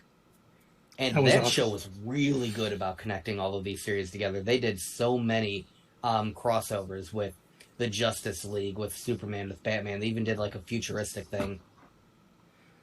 Yeah, and Tundra Walker says, I don't care for recasting Waller as Nick Fury. She never had far-reaching authority or respect. It was just Batman and the Outsiders. I'm kind of with you. I don't want to see her be more than just kind of the head of the Suicide Squad. And kind of, she never had that much power in the comics. She would. And she's not supposed to be. What I was saying after we saw Black Adam, I was saying that I don't like Waller in that role. Yeah, I agree with you. I thought it was a little weird, for her to I didn't realize that she was, until I'd seen that next preview that we'd seen before the movie. I didn't realize she was going to be the one that sent the Justice Society, and I thought it was unusual that she was kind of their go-to person, because in the comics and in the TV series and everything, she was always very much against supers that she didn't directly control. Yep. And usually any super that she had any sort of control over were ones that she had cloned herself, using like the Cadmus Project and stuff. Yeah, and maybe they will show that she's been overstepping her bounds coming up, and it'll kind of get pushed back. But I'm with you, Tundra Walker. I don't want to see her as the DCU Nick Fury. I like her where she's kind of abusing her power and taking, going too far, and she kind of gets, her hand slapped here and there, but she's always doing what she thinks is best. And yes, Tundra Walker. That was such a good episode of the Justice League series. Oh man, did I feel bad for them. God, I felt so bad for them, because she created these basically these clones of Jason and Jana. Basically on all of them there was like 4 or 5 of them, and they were almost direct copies of the Super Friends. They're basically 1-for-1s of the Super Friends. There was the Indian chief that grew super large. Apache Chief. Twins. Yep. Elect Chuck. Yes. He was on Family Guy. Yes. Oh, God. There was also Apache Chief was, I think, in Harvey Birdman, too. Nice. And I don't know if they'll do a Supergirls show, Carrie. I think they'll continue the one they have on, and Sully loves that cartoon, too. But I don't think they'll do anything live action with that anytime soon, but it would be cool. Yeah, it was a hang-around, yes. Mm-hmm. The other thing that those animated series did, speaking of Supergirl, they did a really good job at kind of adding some context around Supergirl and Galatea, as they ended up calling her, basically the 2 different versions of Supergirl. And I really liked the way that they went about it. And I don't know if they ever did this in the comics, where it turned out that Boob Window Galatea was a Cadmus clone of Supergirl. Yeah, Power Girl. Yeah, Power Girl. Yeah, I don't know if they ever did that in the comics, but they did that in the animated series, and I thought it was really good because they didn't let you in on the fact that that was what the ultimate story was going to be. They just had her showing up every now and again, and she would kind of like angrily clean up a Justice League mess and kind of give them a dirty look, like, yeah, I can't believe I had to come in here and fix your mistakes or whatever, and then she'd fly away, and you didn't know, like, okay, whose side is she on? Is she working with them? And then you come to find out later on down the line, oh, Amanda Waller made her. Amanda Waller in conjunction with Star Labs. Yep. Or they just call her Noob Noob. We did talk about Cyclone in Black Adam. Do you have a comment, sir? Whoa. Yeah, we tried that. We talked about Black Adam on last Sunday, didn't we? Yeah. Oh, you know, I didn't think about that. Black Canary would have been awesome. Yeah. Yeah, it would have been nice to bring her in. I just wonder if they didn't because they needed someone with a little more power. You know, I don't know if screaming and kicking and punching her way would have done much in Conadoc. That would have been great. You know, supposedly Black Canary was getting a series on HBO Max. At the same time, I don't mind that they used kind of a throwaway character because Cyclone and Atom Smasher didn't really do much in the grand scheme anyway. They were just kind of there. So I'm okay. Like if they would have said that they were going to put Black Canary in there and then she did like basically nothing, I would have been, I think, more disappointed. Yeah. Atom Smasher was more like comic relief. If you ask me. Yeah. I would love to see, if they do a JSA movie after this, I would love to see Black Canary show up and be a part of the team because that would be awesome. And the actress who played her in, A.J. Dillon's shoulder is mashed potatoes. He's a running back for the Packers. This whole football season has been terrible for me with rooting for Michigan State and the Packers. So All right, you know what? I'm gonna have to Yeah, create a Roger sports should ball retire. logo. So every time you guys tangent off and start talking sports, you can throw that up. Well, done. we don't do that much. we try and reel that in because we know you don't like the sports ball. It's not so much that I don't like it; I just don't follow it, so I never know what the hell you guys are talking about. Like, I don't know any of these people's names. I don't watch any of it. It's weird the roster of names I have in my head, or I can just like you say an actor and I could just pluck them out of the air, but I don't know anything valuable. Which is good. It's good that you know these people's names because Keith does not. I can't remember them for the life of me.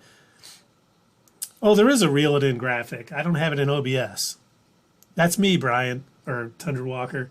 I run OBS. I do all the... Doug creates the graphics, but I put them into OBS, and I'm the one that pushes them into the stream.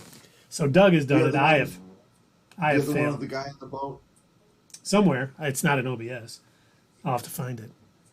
But it's time to move on to our next topic because it is 10:06, and we still have a few Gilbert things. Godfrey. Why did you do that? My kids are in bed, and now they're going to hear me yelling. But that's fine. It's 10:07. It says 10:06 here, but we'll say 10:07. The next thing, we talked about Agatha, House of Harkness, or Agent of Chaos, whatever that show is going to be called.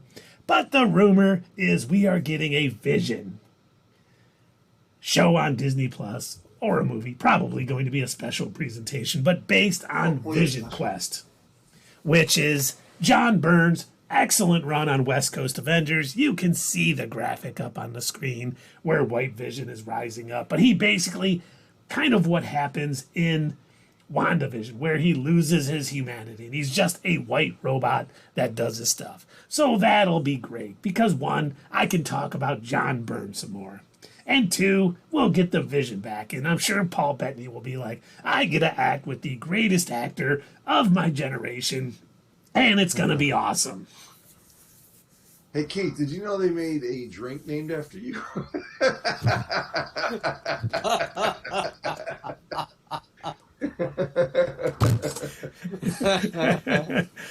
I did not. But I'm not going to order it. Oh my God. And Tundra Walker is saying Disney won't do a white robot. Is it time for the boomerang? Is it time for the boomer hour again? Wow, really? They already have, though. So they've already opened the door. And the Packers have kicked a field goal. It's 24-10 now. So good job, Green Bay. You're only going to be the second worst team in the NFC North. Thank you, Lions, for sucking so bad that even the Packers are better than you this year. But I'm just excited about Vision Quest. We're going to find more about the Vision. Maybe he'll show up in Thunderbolts. Maybe he won't. Who knows? He's probably going to show up in the Kang Dynasty, Secret Wars, all that good stuff. But we do have one more thing to talk about tonight, and it is a great topic. I know I have played the games, and I've loved them, and I think Doug has also. And we're talking about the Amazon Studios, Amazon Prime Fallout show. It's going to be great. They live after post-nuclear war, and they go out and they send people out from their, what are those things called they live in again? Vaults, yes. And people go out. So they all live in Battle Creek? They live in vaults. It's a post-nuclear war. So, is that what Battle Creek looks like? Where they made post-cereal? They make Kellogg's. Oh, okay, never mind. I tried. You said come with the corny jokes. I tried. Oh, the cornflake jokes. The cornflake jokes. Nice, Dave. But for those of you who have played it, go ahead, Doug. My throat. It's a very absolutely. Yes, absolutely, indeed. Keith needs it. It's a very expansive game series. It's been out for 25 years. They're getting ready to celebrate their 25th anniversary of Fallout, and that's why we finally got some news this weekend. So there still has not been a trailer, like, not an official trailer yet. There's been a teaser that basically just showed a couple of quick images and then basically announced to the series. But there's been a bunch of leaks online. Once people found out, like, the different cities that they were filming this in, they went and they found all these different sets where they were, filming this stuff in. And the image that Keith just put onto the screen, this is the only thing that officially has come out so far. This officially came out this weekend. This is a shot that's supposed to be whatever the main character is that we're going to be following from this series. Him leaving what they're referring to now, we finally know the number, Vault 33. If you don't know anything about the Fallout series, most of the people live in these numbered vaults that, it turns out, go figure, the U.S. government set up as experiments on people. So they weren't necessarily to, like, protect them all the time. They were usually just to find out, what if we put all these people in a vault, but they were also filled with a bunch of drugs? What do you think they'll do? And then there's another one, what if we train all the kids to be child soldiers, and then we eliminate the ones that aren't very good soldiers? And then we keep breeding them with each other until we come up with, like, basically super soldiers. I wonder what'll happen. And so they keep running with all these experiments just to see, like, under different stresses, under different tests, like, what'll happen. There's even this one where they stuck one man in there with a box of puppets to see if he would lose his mind. So they haven't announced, like, what sort of experiment might be going on in this particular vault, but so far it's supposed to be about two of them, Vault 32 and Vault 33. This individual that you see standing by the door, which there are always these giant gears, he's getting ready to leave. We see here in this image the person in the center with something like around his neck. We think that this is the Vault Overseer, who is basically like the person in charge, like the mayor of the vault or whatever. And then, I thought that was Yaddle. What's that? I thought that was Yaddle. Yaddle? Oh. What, are you talking about the person standing by the gear thing? Yeah. That's how she wow, that would be really depressing. She was depressed. Wait. Oh, all right. Oh. Can we get that bomb on your drums? You need to load that up. You really do need to put that in to your sound. And, the thing that I always loved about the games, too, the game was based that the nuclear war happened in the 50s. So, music was at a 50s level. So I still remember I'd be playing, like, this game, and you're walking through these wastelands, and you're fighting these mutants and super mutants and behemoth mutants. And you got, like, a mini nuclear gun, and you got all this stuff. And if you were listening to a radio station on your Pip-Boy, which is like your computer that you have on your wrist, it'd be like playing all these 50s songs. So I remember I'd like be bopping my head back and forth like, atom bomb, baby, little atom bomb. I want her in my wigwam. And I would just be listening to all these like 50s tunes. And then a rabid dog jumps out of the woods and tries to gnaw your face off. Exactly. Or, these behemoths are coming with their giant clubs trying to crush me, and I'm like dancing in between them and firing at them. God. But it will be interesting to see how much they lean into, what the vaults were actually created for, as opposed to just venturing out into this. Basically what happens is that they finally decide that it's okay to go out of the vaults into the wastelands, and so they send somebody out to start checking things out, and that's kind of your character in the games, and it'll probably be the main character. From this, they'll just be venturing out. Now so it's just like Kimmy Schmidt. Kind of, yeah, but and I think some of the vaults did have cults in them too. So yeah, probably. Yeah. Only where Kimmy Schmidt came out into she was living in New York, and there's still society. In the Fallout series, there is no society, not much of one anyway. Oh, okay. Oh, and Tundra Walker. I wonder how similar this show will be to The Rain. Are you talking about the Orange Juice Jones song, The Rain? I saw you and him walking in the rain. You were holding hands, and I never be the same. I don't think it's going to be anything like that. I thought he was talking about Purple Rain. Like, is everybody going to be at a bar in Minnesota? You're trying to make it, right? I only want to see you dancing in the purple rain. A Netflix show. I never saw it. Not the But yellow rain. if it's a post-apocalyptic show, it very well could be. Because It could be.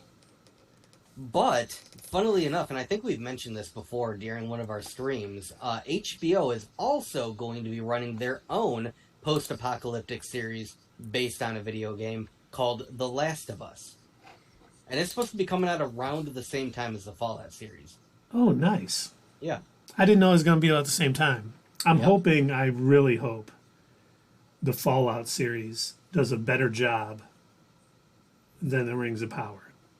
I really don't want to have to watch.